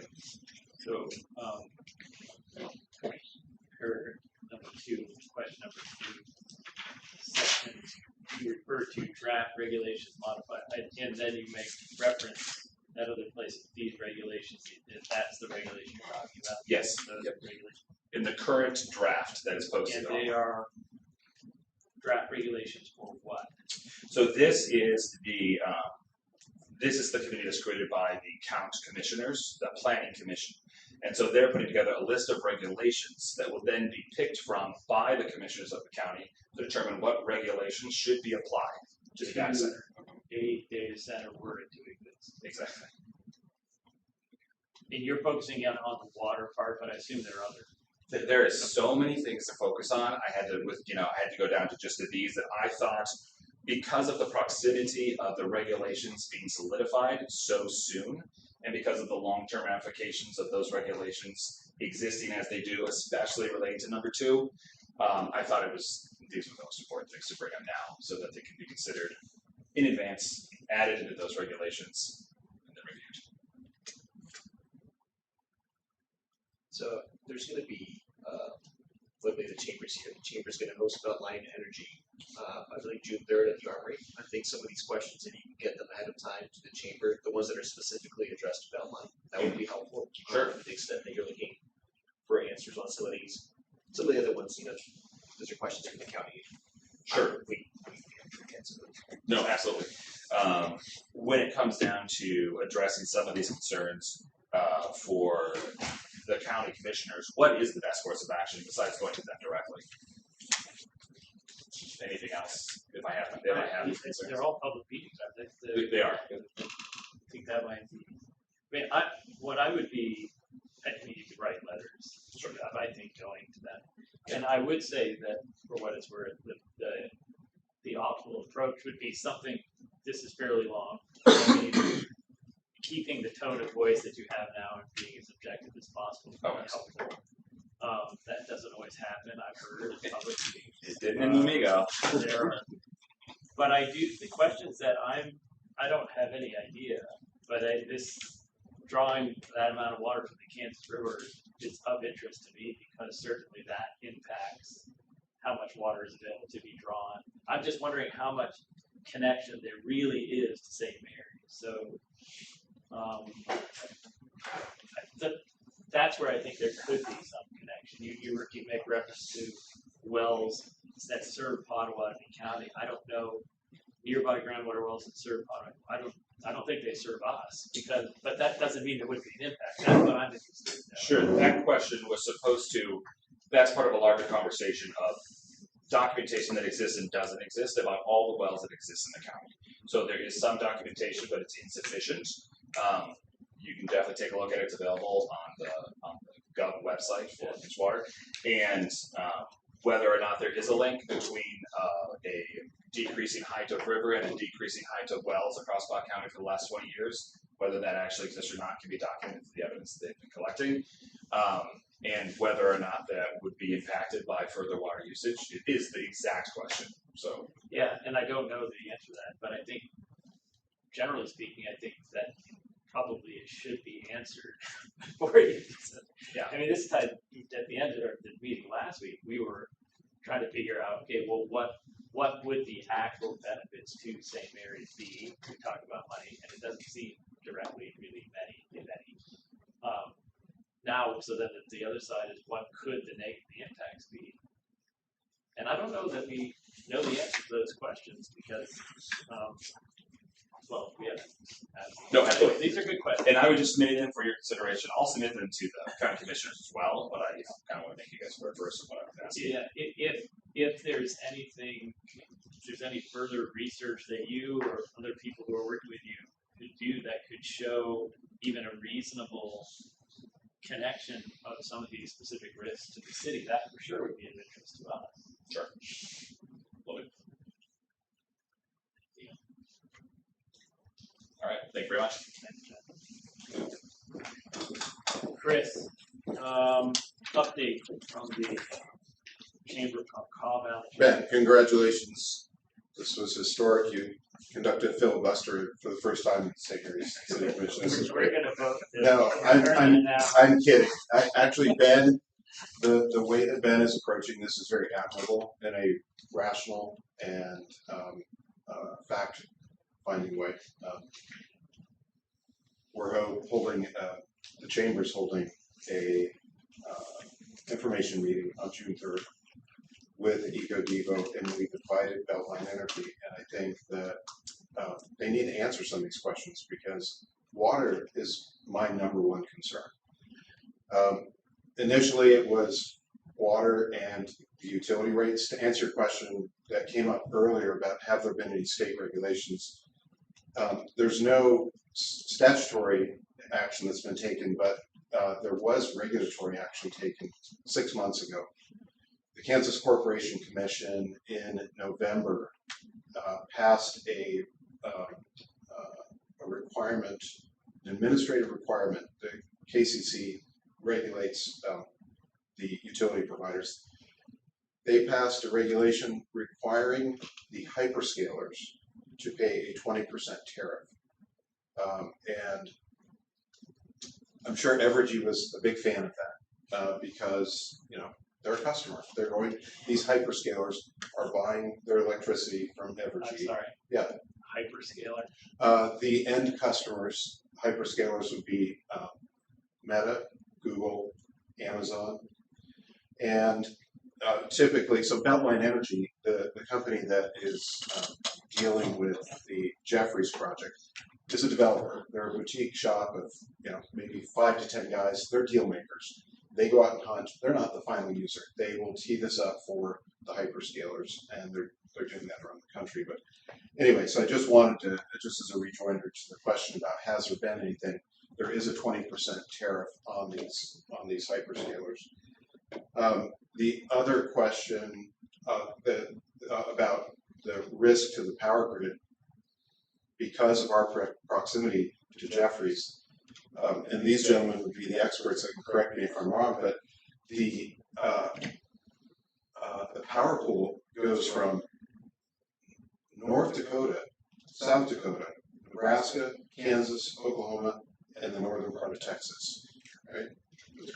And that is literally a pool.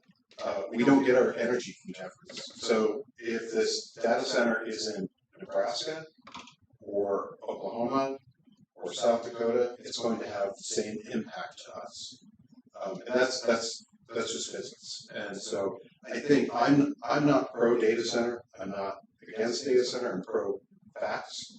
We need the facts to understand what the pros and cons are, not just of Pot County, but in particular St. Mary's, because the biggest impact will be here. This is going to become a construction zone for 5 years. We can't underestimate that, and you know, you can say, well, this is a county thing. It is a community thing, and this is about using our resources, and so we need to make sure that we understand the facts, and I would say water is my number one concern, so I'm glad that Ben is bringing this up. And Ben, if you can send that to me digitally, I will send that to Beltline tomorrow and ask them to have the answer prepared for June 3rd. And that's who's going to answer that, and then some of the questions now, specifically to the county commissioners. But some of the technical questions, I think, have to be answered by, well, particularly Evergy and what they're going to approve. Sorry. I'm here just. Pardon me? What are you saying about that? Yes, I'm trying to compete. Ben and I have competed many times. Good start. All right.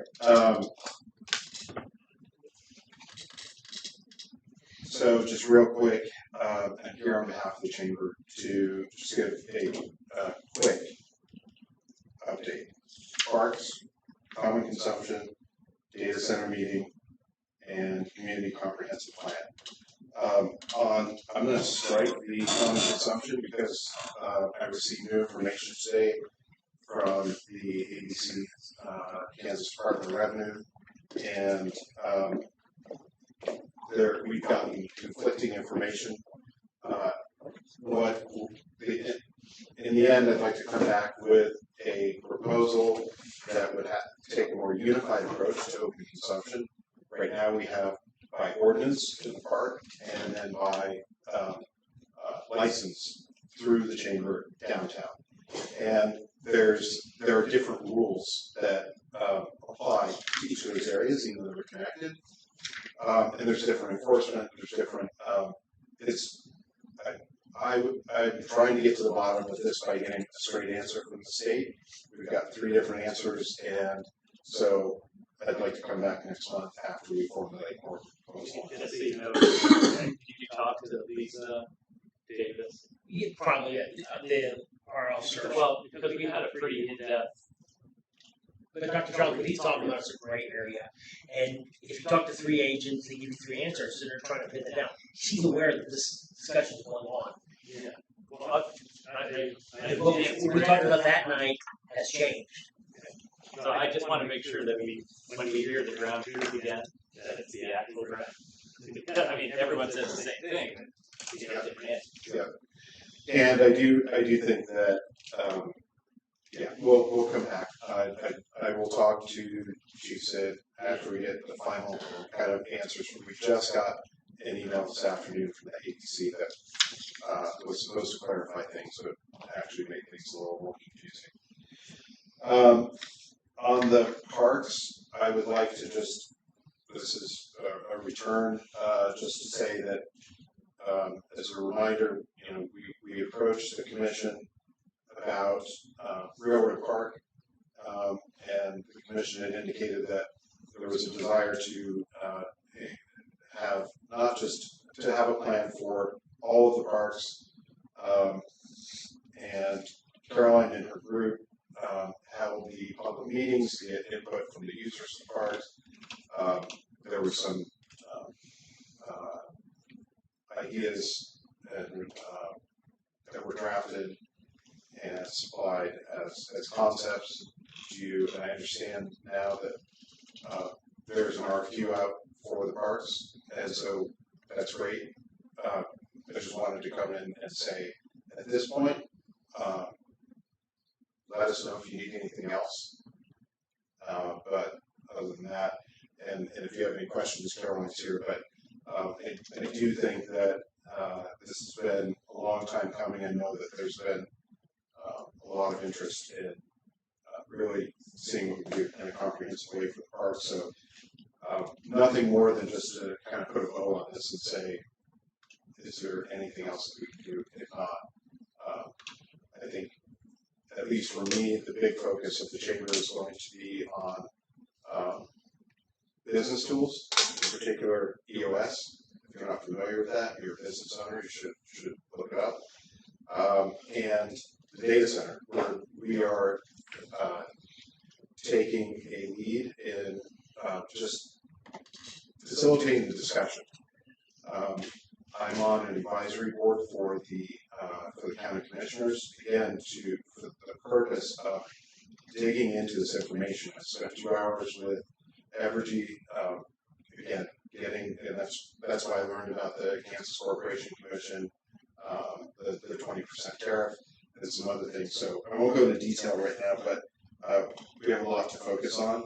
But if there is anything on the parks that you'd like us to do, we do have the same people willing to help in whatever capacity you might need. On June 3rd, Pot County Eco Depot and the Caw Valley Chamber of Commerce will be co-hosting a community meeting at the Armory, specifically to talk about data centers. The first half of the meeting is going to be information, general information about data centers, similar to what the gentlemen were talking about with the power pool and how that works, what data centers are and what they're not, concerns about water usage, specifically, there's some questions about this closed loop system. There are actually multiple types of closed loop systems, and then also the fact that Beltline would like to do the same water exchange system that Jeffries is currently doing. Maybe that's more acceptable. We have to answer the water question. That will have multi-generational impact potentially, or it's fine. I don't know. I don't know the answer. The fact that we don't know means we need to find out before we move forward, in my opinion. So I would invite the commissioners to come to that June 3rd meeting. I think it'll be interesting. We've also invited Beltline Energy, the developers. They've accepted, so they'll be there. We weren't going to until we heard from a lot of people that they actually wanted an opportunity to talk to them. And there was a parent-teacher meeting on the night of the meeting that was held in Wamego. And I can tell you, there was 150 people there. There were only 20 from St. Mary's. And I don't think that was because of the lack of interest. A lot of people were not from Wamego either, particularly the Sierra Club and the Communist, or the National Democratic Socialists from Manhattan. It was very interesting. So again, we'll talk to. I know the sheriff's department is going to be there. At least I've heard that. I'm going to talk to Chief Sid. This will be a private meeting and open to the public. The distinction there is that if there's disruptions, there's a lot of people that want to know what's going on, and if there's disruptions and interruptions like there were in Wamego, they'll simply be asked to leave. So This might be one of those events where we don't waive the alcohol thing. That's all I've got. I'm sorry. One last thing, and I know it's late, and that we may need to table this as our eyes are glazing over, but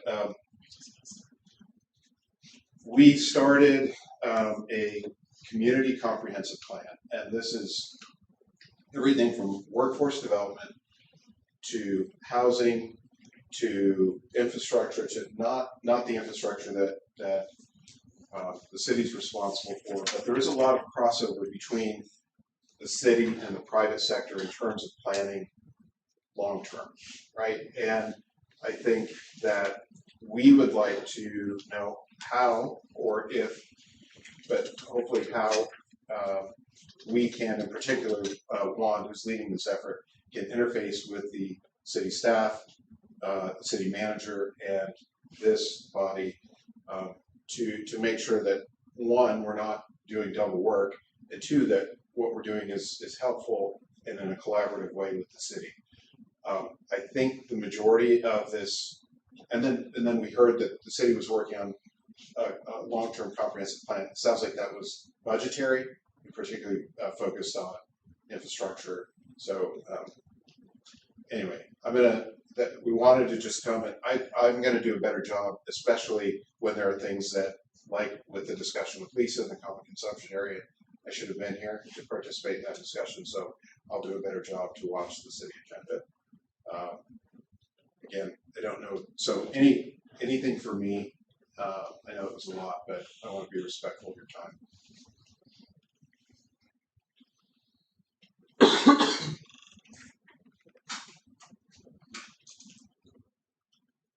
Yeah, we have on the agenda comprehensive plan, which we're not going to spend much time on, but the point is that we do have one, and I'm supposed to be reading it. We're all supposed to be reading it.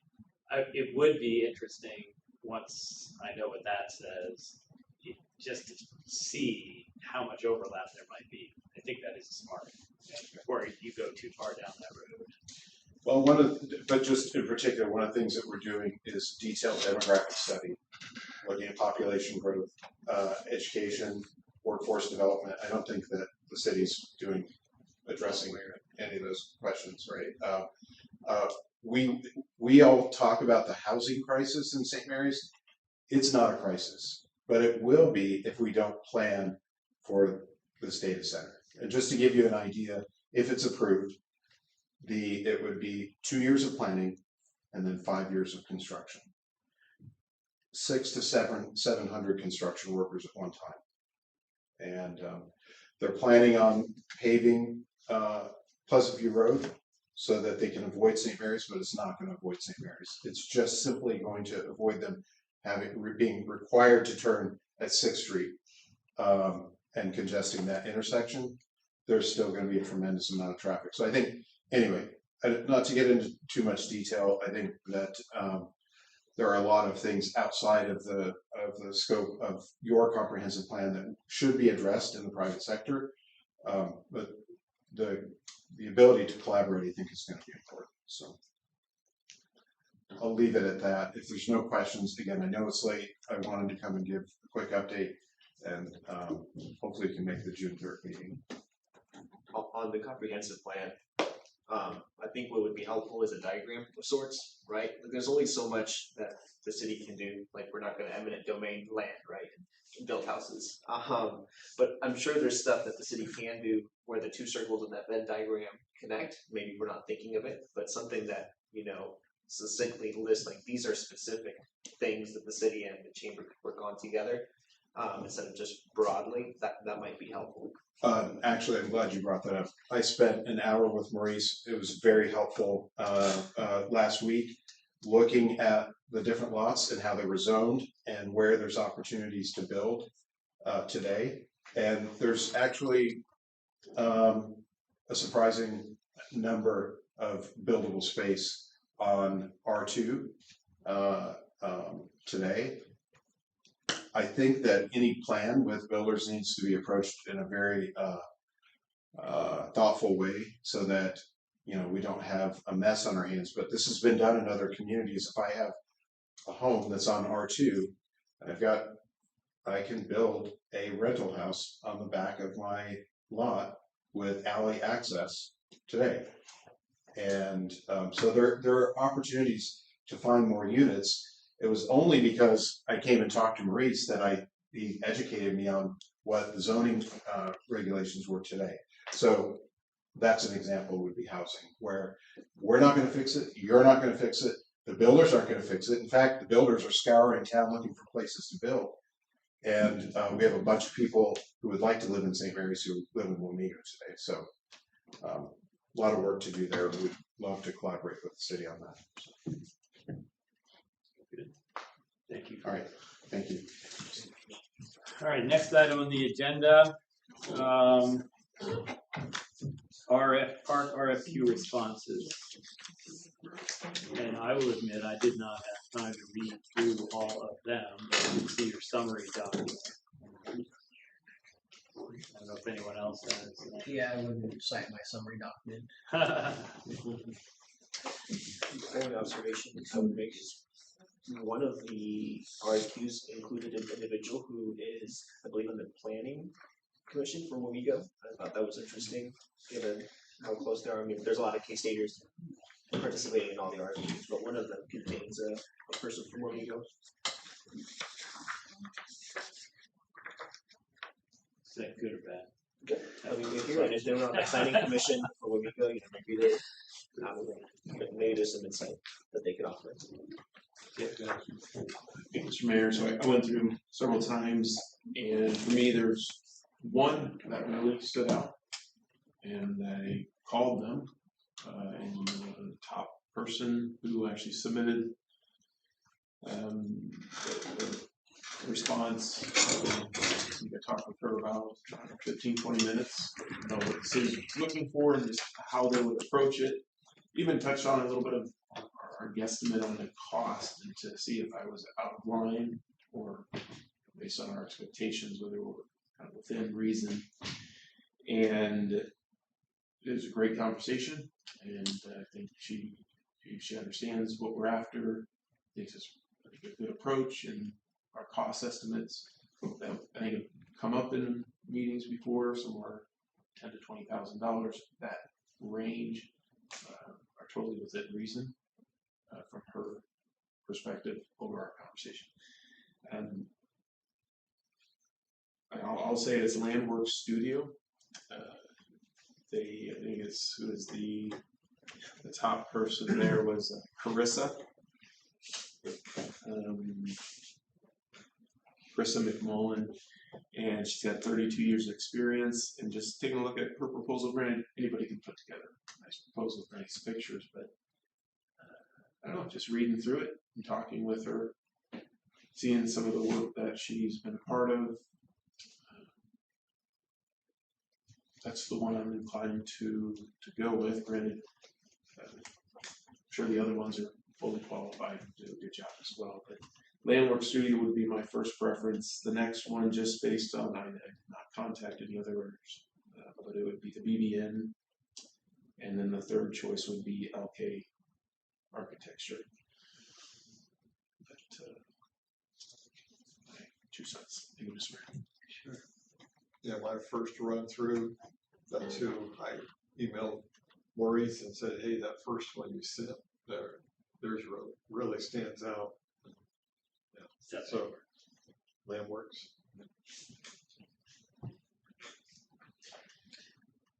When we first set off on this journey, had we indicated that we'd have them come and present like the top 2 or 3 places, come and present, and then from there go full bore, or are we like, is that still the plan?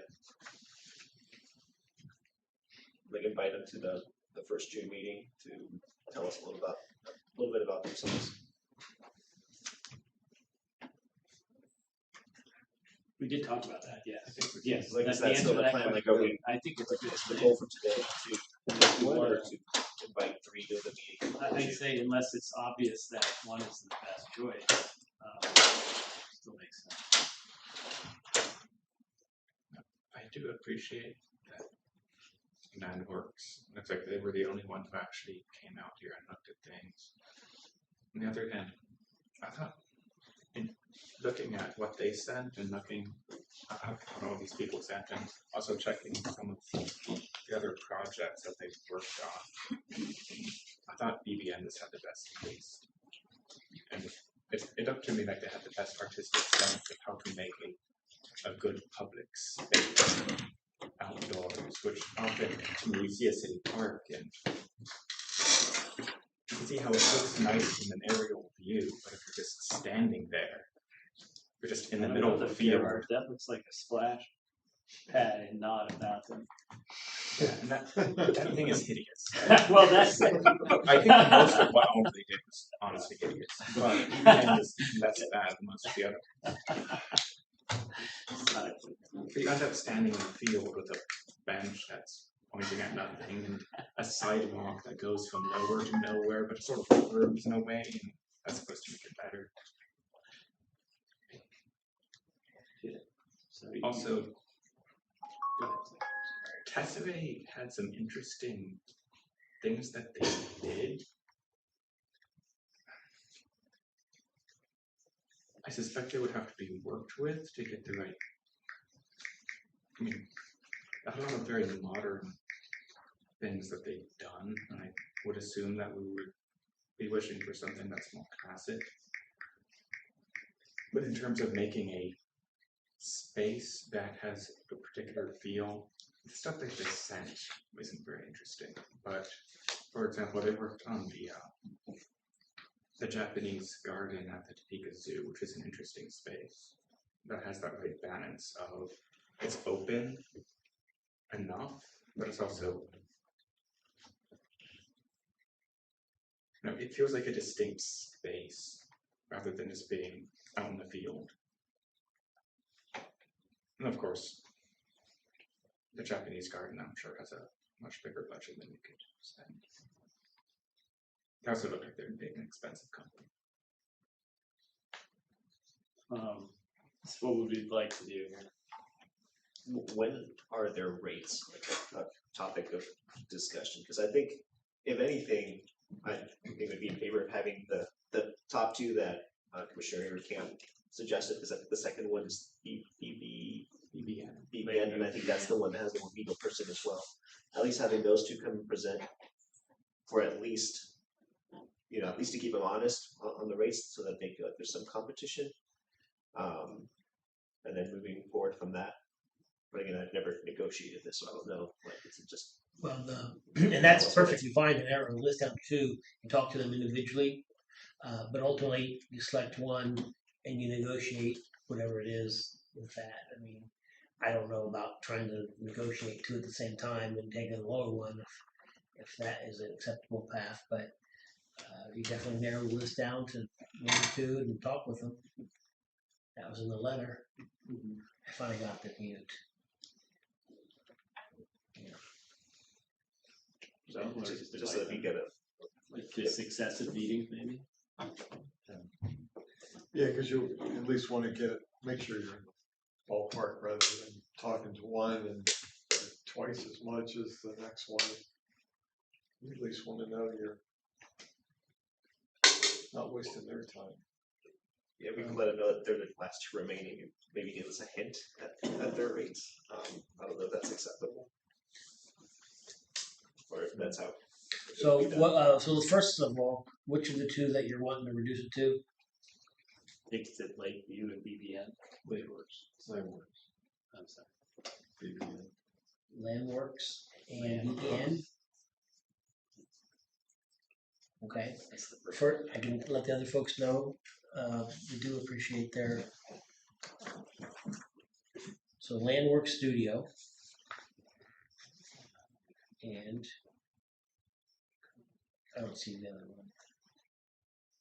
What's the second one? BBN Architects. So two. Okay. All right. I'll look into that aspect. So would you like them both at the next meeting, or how do you want to handle it?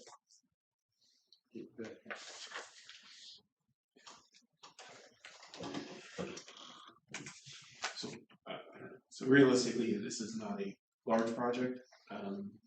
Companies, some of them are coming from out of a decent amount of way. So if we do invite them to the next meeting, please offer them to join us via Zoom. If that's possible, just to save them the travel time and getting back late. I mean, especially if they're coming from, I don't know where the BBN's out of, but Wichita is 2.5 hours away. That's where the powerful guys are from, and Kevin Cullen was good. Sounds Rex though. Yeah. You can convert the rest to recreation. Okay, that I think that's a good. I mean, I'm sure if you have questions before the meeting, I can funnel them to them, and then we've got a permanent power supply for the laptop, so it won't die during the like it did to you in the meeting. So, are you wanting additional information or just? Well, I'd like to know process, because I realize this same makeup of commissioners might not persist for the length of this project. Sure. So it'd be nice to everyone be agreed upon, at least generally from the beginning. If that makes sense. Okay. Go ahead, Frank. Thanks, Ray. So on the talking about process, I think it's really important. I'll always relay what I talked with Carissa at Landworks about, and the general idea. She asked a few questions. What would the city expect out of her? And I explained that this is an idea that we've been working at for quite some time. Over a year for sure. Gathering information, getting ideas. There's been various groups offering their input, and the city commission has gone through a lot of these ideas and then identified the top ideas for each park, and we've also even prioritized them based on several categories. And we would pass along that information, of course, to them.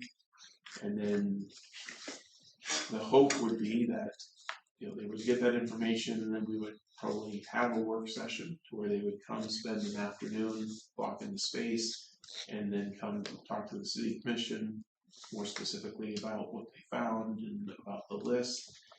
And then from there, they would go back and put together. She mentioned 3. Also, some other engineering or architect, one of the companies say, you know, they present 3 different concept ideas.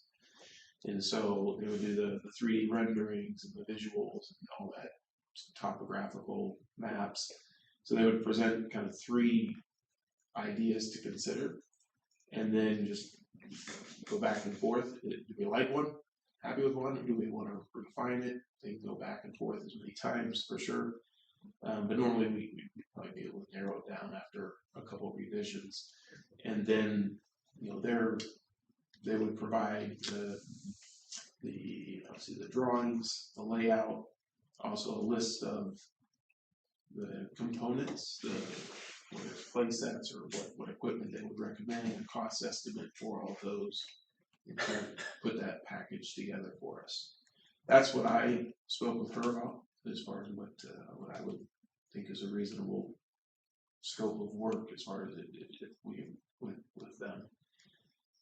So there'd be, you know, a couple trips out here, a couple meetings with the city commission, and then, but at the end of the day, they're not going to be diving into surveys. They're not going to be spending a lot of time on this because of the work that we've already put into it, which she was very happy. From my perspective, I thought she was very happy about that. We've done that amount of work and prioritized the ideas already in advance. So that's kind of what I spoke with her about. I think that's consistent with what the city commission, what we've talked about already. And then, you know, if we do approve one of these companies at the first meeting in June, I can't imagine this is a big project for them. It's not like they're designing a whole city park, you know, from scratch or whatever. So I would hope that this is a project that they could work on fairly quickly, maybe even have completed by the end of the summer, or we could start working on it in the fall. So I don't know if that's realistic, but that would be my hope. And if you had a dollar amount in mind, it's, you know, when you negotiate with them, you could have them not to exceed a certain amount. That might limit some of it, depending on what the amount is. And that's one way to control costs, is to just not to exceed. Now, interestingly, a couple of them I spoke to them, they did ask what we expect them to spend on this project. I said, that's how some people were approaching it, but other people are approaching. So we don't know, because I think they base their fee off of the design fee, like the engineers we had here tonight. If you go through their documents, it's 10%. That's what they budget for most projects. If small project could be more, but I will let the folks know that we want to speak with them, preferably via Zoom, and save them the trip, and let the other ones know that thank them.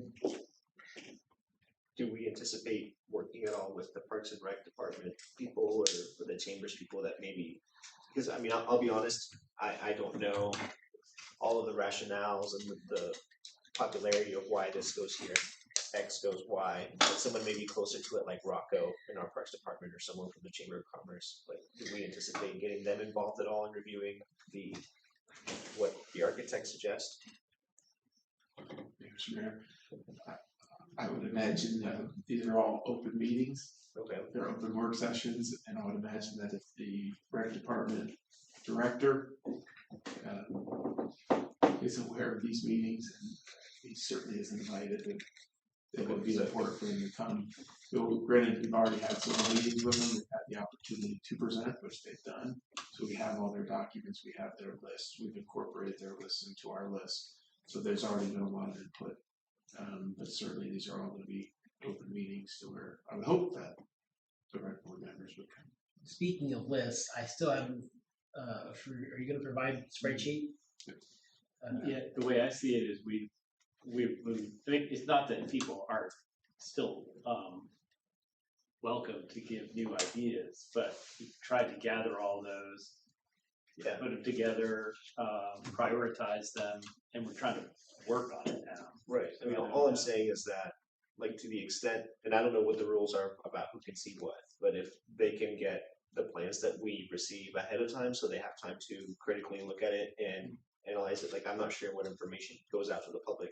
Like, when you guys came here, you see the agenda and that's it. Like, I don't know what details are allowed to go out, and I imagine that park plans are probably details that aren't publicly They might be. available. I don't know. Usually it's contracts and time sensitive or people's names are in it. And I didn't even put the agenda on the website until today, for whatever reason. But these kind of plans we can. I mean, if you want me to put them out there, I definitely can. All I'm saying is Rocco could very well have shown up today if we were discussing it today. He would have had no idea what we were looking at, right? And like, it might be more conducive if he had them ahead of Yes. time. Yeah. That's all I'm saying. And if we're allowed to share them, I'd like to be able to do that. That kind of stuff, yes. I mean, I generally don't unless I'm asked to or whatever. But there's nothing sensitive nature of those plans. If it's a draft contract, I don't put that out there. If it's a final contract, I won't put it out there unless you ask me to. At the end of the day, if we have it as a commission, it's all public information, so, yeah, I frequently share things that. I don't want to. show deposed somewhere because I No. It's all public, so I've had Still might happen. I've gone out to the parks with various people and kind of talked about some of the plans, and the more, I mean, it's not what any of us do every day. Right. That's why we're getting the architect, but also having people that kind of do use the parks on a frequent basis get involved, and I think that's essential for this to be successful. But when I get this information and we folks haven't seen it, I don't send it out to just to everybody, because you haven't seen it yet. And then oftentimes you talk about it at the meeting. Some stuff I can put out there, but I just want to make sure that, unless that's what you're asking, is you're asking me that when we get it, if we have the work session, and then after that work session, they're going to provide a follow-up drawing. And at the same time, release it to everybody. I don't care. I can post it. We put it on Facebook. But we'll have to have that discussion. So, maybe something a little more narrow than just everyone. Like, well, as we are working, funneling it up. oh, so okay, I get it. All right, good on that front. So you'll invite the two. I will notify the others that they have not been selected and let those two know that the next regular meeting, preferably, it's their choice, obviously. Zoom. Okay. Next item on the agenda, new backhoe quotes. I had to wait for this, Bob. You must really want that now. Classy eye. Yeah, so the city's backhoe, Everybody's dropping a pin up there. 2002 backhoe, it's mainly used storage back here with the utility department. Has 4,300 hours on it. The street department uses it a lot for all our patchwork and street tear outs, digging out stumps, sidewalk replacements, curb replacements, all of that. It's working fine right now. It runs good, but it's 24 years old, and you just get anything can happen. Hoses blow in the middle of the job, or cylinders leaking, and air conditioners doesn't work, and it's got a lot of glass in it. It gets really hot in there. But anyway, it's got a few bids, and I'm recommending the John Deere 320T. It's just a little bit more than the 310 John Deere. It's a little bit stronger too, better capabilities all around, a little bigger. And the John Deere was the better trade-in also. And this item is cost shared. We'd put it with 4 departments, so it'd go mostly it'd go water, sewer, electric, and street department. And because it involves the electric, we'll have to pay the sales tax or whatever on it, so. Just a fourth of it, or all? No, all of it. It's, you know, I looked into that. It's all or nothing on that.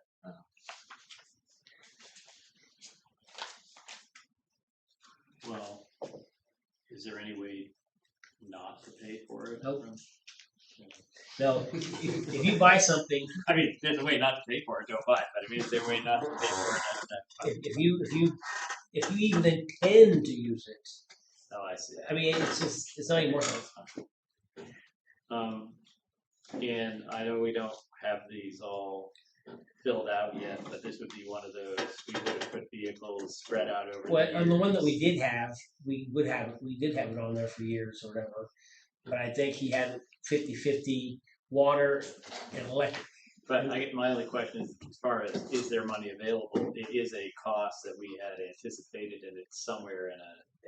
We didn't have it programmed in like that. So you have line items with money available, and yes, it can be spent for that if something else didn't come up. But yes, it can be paid for.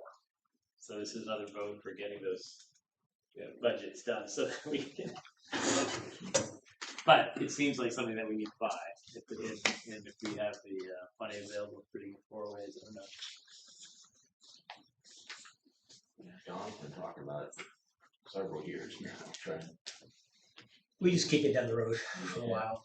And then as Bob told me this afternoon, we got that mini excavator, and they've been using that on projects that may be a little too big. I'm thinking for it that might wear it out sooner because there's no air conditioning in this thing and whatever. So do we? If there's no further discussion, is this a significant cost? Are we going to take a motion to, or do we just have a consensus? I would take a motion to the 320T was at 110,000, and any applicable taxes. 320 John Deere. Tango, that or 320 P Papa tier $110,650. I would entertain a motion to approve or to purchase the John Deere 320T for $110,650. I move to purchase the John Deere 320P for $110,650. I have a motion. Do I have a second? I'd second the motion. I have a motion and a second. All those in favor vote aye. Aye. And there are none opposed. Worth the wait. Thank you. What's the delivery time on this? I think it was sometime later this summer. In the summer, and then they'll pick this old one up. I think Was it $5,000 or $7,000 more on the trade-in? Wow. it was 12. Hey, you want to give a project update on anything before you step down? Well, we had that storm, wasn't too major. We had some damage, tree limbs, nothing like that a couple years ago, but projects, we did get the storm drain completed at the Lakeview, 170 feet, just in time.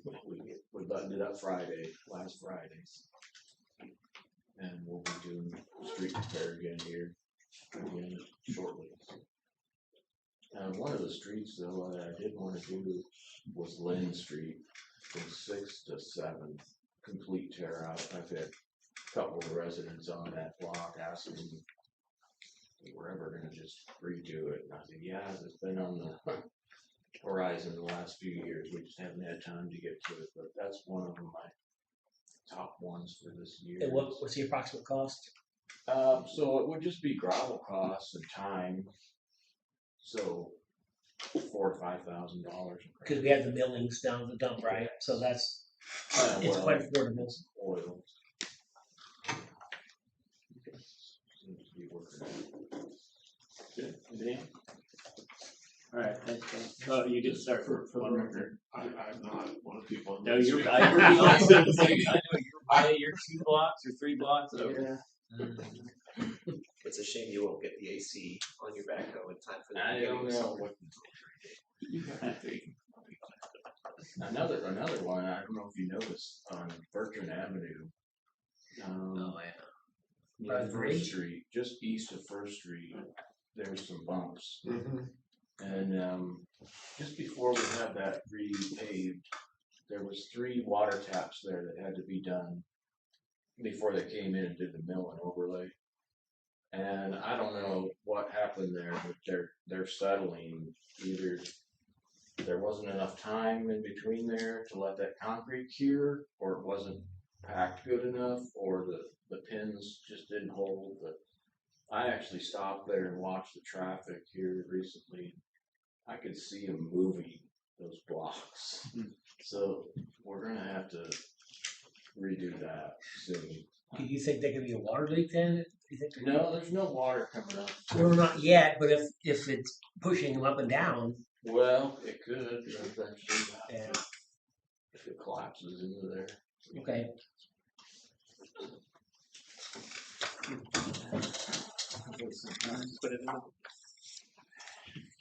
Thanks, Bob. All right, next item is board appointments. So we currently have 2, I know I said differently in my memo, we have 2 vacancies on the rec board and 1 on the board of zoning appeals. We'd received letters from, Rocco's recommending a John Frazier. We got a letter of interest from a Joe Avercamp. And then a year or 2 ago, Tim Pedri had put it in just the profile. So we have position number 3 and 4 on the rec board, and that would be to fill unexpired terms. And then Dennis Miller for the Board of Zoning Appeals. A lot of times, that's where Joe was last board. You meet once a year, maybe twice, whatever. It's not a very active board, but Dennis Miller, I didn't print off his email, but I called him and asked him if he's interested. So that's what we have. Sorry, Rocco was recommending who? Joe Frazier. Or John Frazier. I'm sorry, John Frazier. And Joseph Avercamp? Joe Avercamp is what it said. I don't have the letter in front of me. Does John Frazier want to join the It's one thing for Rocco to In the recommend. packet. Did he ask you? I mean, I don't mind appointing him, but it I don't might be think nice we. to know. I don't think he sent the letter if he didn't want to. If he didn't want to be on there, so Well, you know about assuming, but I do. and since something needs to be done, I mean, there are vacancies now. Yeah. Go ahead and. If there's no objection, you could appoint John Frazier to position number 3 on the rec board, Joe Avercamp to position number 4, and then if you wanted to, Dennis Miller to position number 4 in the BZA at all at one time if there's no objection. What's the difference between 3 and 4? Is it No, they just are just numbered. So, and they're usually the same term. Usually, unless somebody. Yes, It's the same term. they're both 4-year terms. They expired January 1st, 2026, and then they would serve the remaining 3+ years. Okay, so there are no objections to it. Because then, in that case, then just state that I'm going to appoint John Fraser to position number 3 on the board, Joseph Avercamp to number 4, and Dennis Miller to position number 4 on the board of zoning Four. appeals. Yeah. All right. No objection. Next item, water and sewer rates. That's something that's still under discussion. Yeah. Just You got a little clearer picture now. You got some projects that you're looking at that can help you decide. yeah, I mean, I know we talked about this generally the last time. I would kind of like to know what our cost estimates are for those projects before we, but go ahead. You can have more input. I mean, we obviously need to adjust them. The question is, do we want to do something? They have numbers in them documents that you're looking at the next meeting. They should be in your email, but you know, Yeah.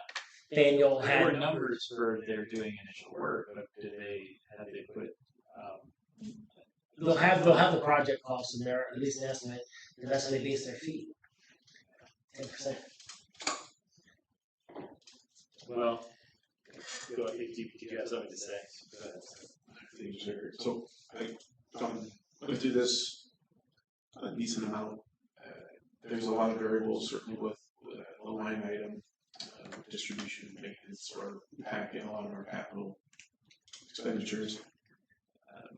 But I think if we step back, we know that we've got expensive projects coming up, and we know we're going to have to increase rates at some point in time in the future.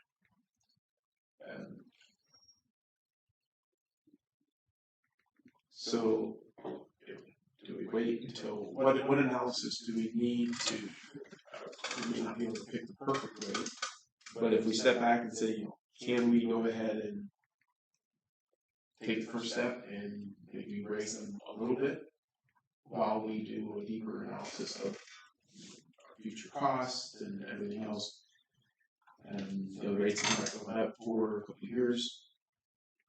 So looking at it and kind of try to, I don't know, a little bit of analyzing the numbers, but also just what seems to make the most sense.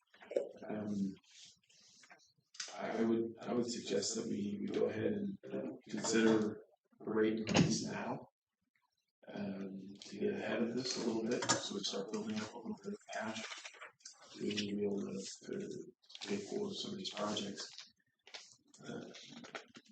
With Maurice's kind of spreadsheet model, the water and sewer model, The one from 2 meetings ago? Yeah, I just put it in a Google sheet for myself and played around with the numbers a little bit. And here's just an idea to maybe start the conversation. So currently our water rates, we have an $8 base monthly charge. And then our per 1,000 gallon is $3.75.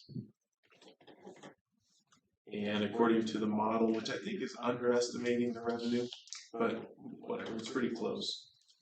If we raise the base monthly charge from 8 to 10, and then we raise the per 1,000 gallon from $3.75 to $4.25, that should bring in an additional $70,000 a year, which is also about a 13% increase.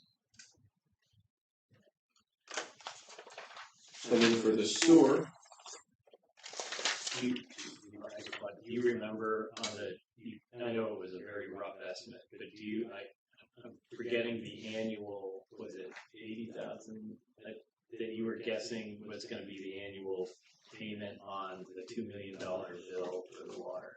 Do you remember that at all? No, it's not bad, no. Something else is, but okay.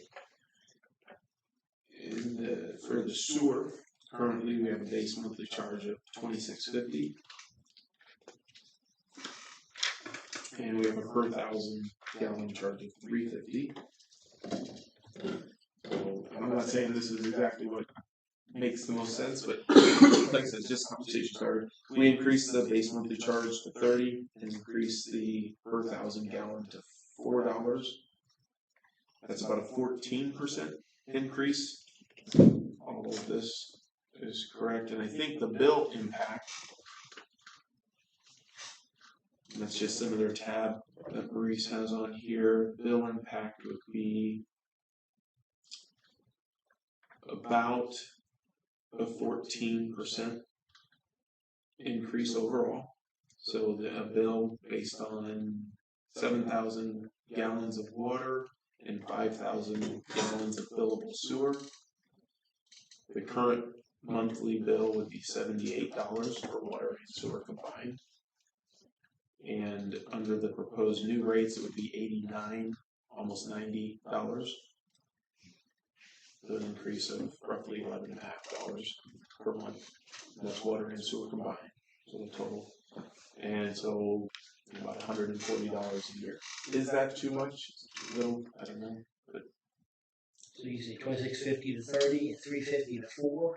What was the revenue increase on that? the revenue, sorry about that. The revenue increase on the sewer, currently the estimate at our current rates would bring us 510,000, and this would jump it up to close to 580. So once again, about $70,000 increase. I don't know. I don't know if this. I think on the sewer rate, it's a lot on the base monthly charge, which I tend to be hesitant on. But in looking at other cities, they do put a lot on their base monthly charge more than the usage. Did you have a chance to go into stuff on the waterfront analysis I sent out? The 200-page document. So the first 40 pages of it, it goes through and it tracks it for 20 years, 10 years in the front, 10 years, 20 years in the back. And it's saying you're taking a weather bet by having a low base charge because the expenses, everything remains the same, all this debt. And if you have a wet summer or a cool summer, your revenue will collapse because you don't have it, you know. But I think you're right in that too high of a base charge, you punish a different type of user. But it definitely went through it and it's worth doing both. I was wondering, since the biggest cost for water in particular now, in this long term, seems to be line maintenance and replacements. Would it make sense to charge per foot of line using street frontage as a convenient proxy? You know, they do that when they do special assessments. I don't, so if someone had a bigger lot, that would be tough. But definitely need AI on that one. Well, what would you I mean, You guys know every lot in town's frontage? Wait, so you would do that once. what do you, you're saying you're gonna charge people based on the amount of Frontage? height in front of their houses? Street in front of their houses as a proxy for that, because that's much easier to figure out. And it should be because Well, water consumption. The amount of water that you're bringing in just turns it to the amount of flow that can go past your house. that's the amount of water line in front of your house that has to be maintained. You could split your lawn among two people. And the R2 lots with those houses in the back. Yeah. Well, and also pointed out that the water consumption's been somewhat stable. So volumetric increases is unlikely. So we can't, so sometimes you budget on selling more water. Hey, what you're talking about there works in subdivisions on specials when they initially put it in. I have not heard of anything since then, you know, on your average, your water bill, but no, they'll charge you based on That makes some sense because it's an additional construction. correct. This is, we have to provide a service for the entire city. And I think that the only reason to charge people more is if they're using more water. And then the question is, or sewage, using sewage. Yes. Sewage. But they are putting an added burden on the city by requiring the city to have a long line running in front of their lot. Some of those were built in 1940. And I'm not saying that they deliberately thought of it out. Yeah. I mean, I have a corner lot, so I'm terrible. But we can do it for you. Well, for everyone else. it just depends if there's lines on one side of it. I don't know. That's an interesting. As a finance student, and it's interesting. Maybe you could work with AI and tell us what it would look like. But I think that the bottom line is that we. And then 425. Which one are you doing? I drop it down. I was asking him to clarify his recommendation on the water, so I put it in the minutes for everybody. But even though that percent, and this is, I know that the numbers you were using last time might not have been perfect, but it's pretty clear that given that the total cost of these projects, regardless of the funding source for sewer, it's expensive. And so an extra $70,000 a year, even though that's a 13% increase, which I don't like the sounds of, that's barely going to get us the cost of that money. We understand. So you're getting closer to seeing that. Yeah, all I'm saying is I think Francis' numbers are not they're actually fairly conservative given what we know the costs are going to be. Yeah, there was one of the documents that it said so much per month for each project. And the one that I know you probably read it about in 1999 when they looked at a water softening treatment plant or whatever. If you look at those numbers, you know, that'd be like $15 to $25 a customer today, depending on what you did with the water softening. But if you look at the hardness threshold starts at 180. This city's water is at 500 to 520 to 540, and that sort of stuff. So I just threw that in there because the Citizens Advisory Committee did the work, and I just reproduced it so that, and then it took it times 2.8 on construction costs since 1999. It's in one of the appendices. It's just something to look at. Do we have an idea how much the academy would be contributing to our rates if they come in? Well, they are in the water, They're not gonna buy water but the from sewer. Like, Well, so that's what I had told Daniel is that he needs to get the sewer reports to see what their numbers are. But it would Certainly that will increase, but of course that's an upfront cost to attach. but I think to your point, maybe it's a conservative estimate, but it's a good starting point. Yeah, I think, Yeah. so I agree with both. I think we do need to do something now because we are committed to doing this because we have to do it. So, we could always lower the rates but I don't see any way that we're gonna be able to do that. So I don't like the 13% increase, but I think that increase in revenue is gonna get us a start. I think it's gonna be enough to. Yeah. Yeah, just one final point. So currently,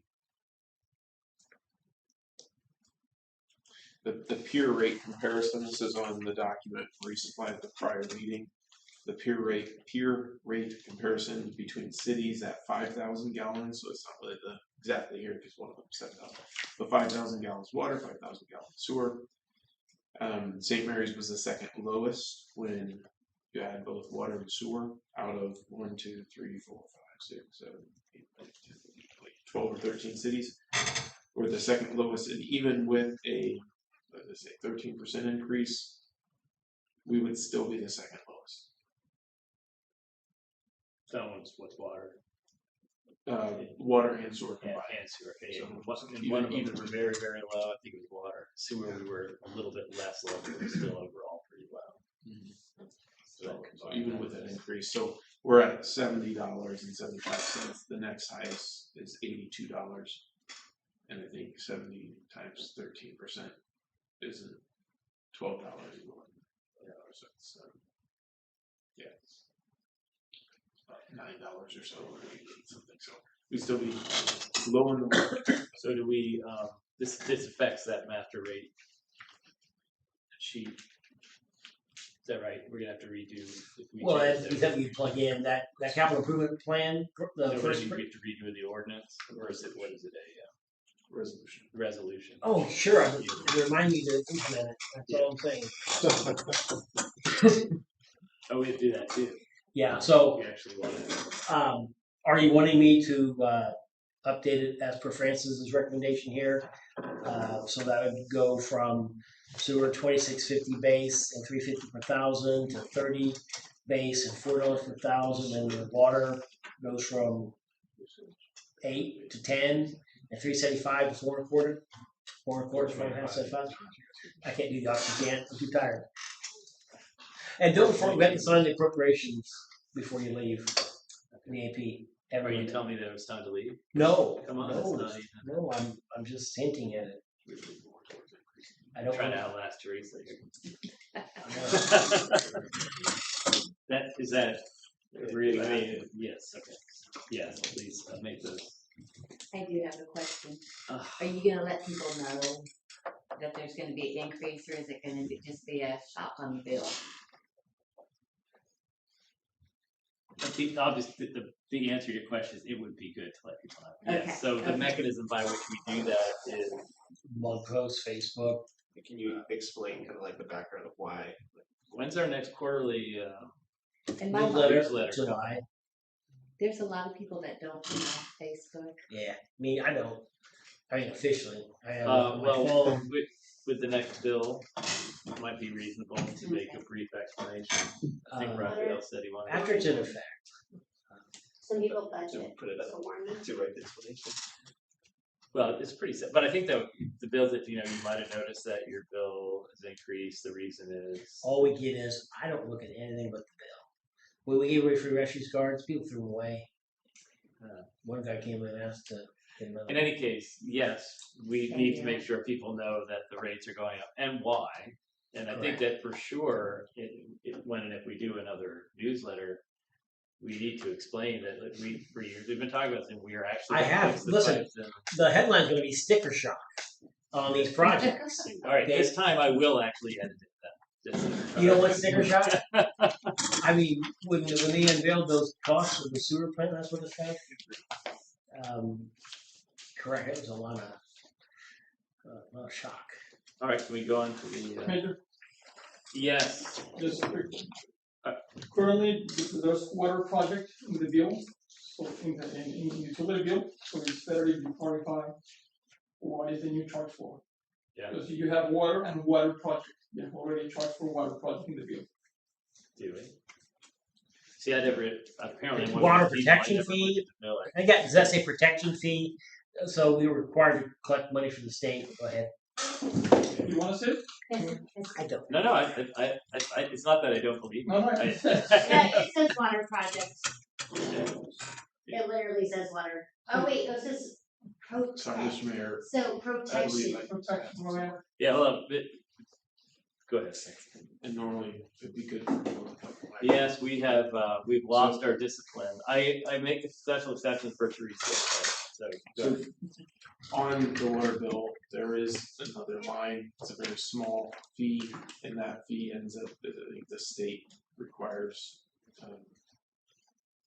water sellers to assess that fee to the ratepayers, and that goes into, I think, a state fund that's used, and I forget exactly how it's used, but I think the city at one point in time, we used it for GISing our system.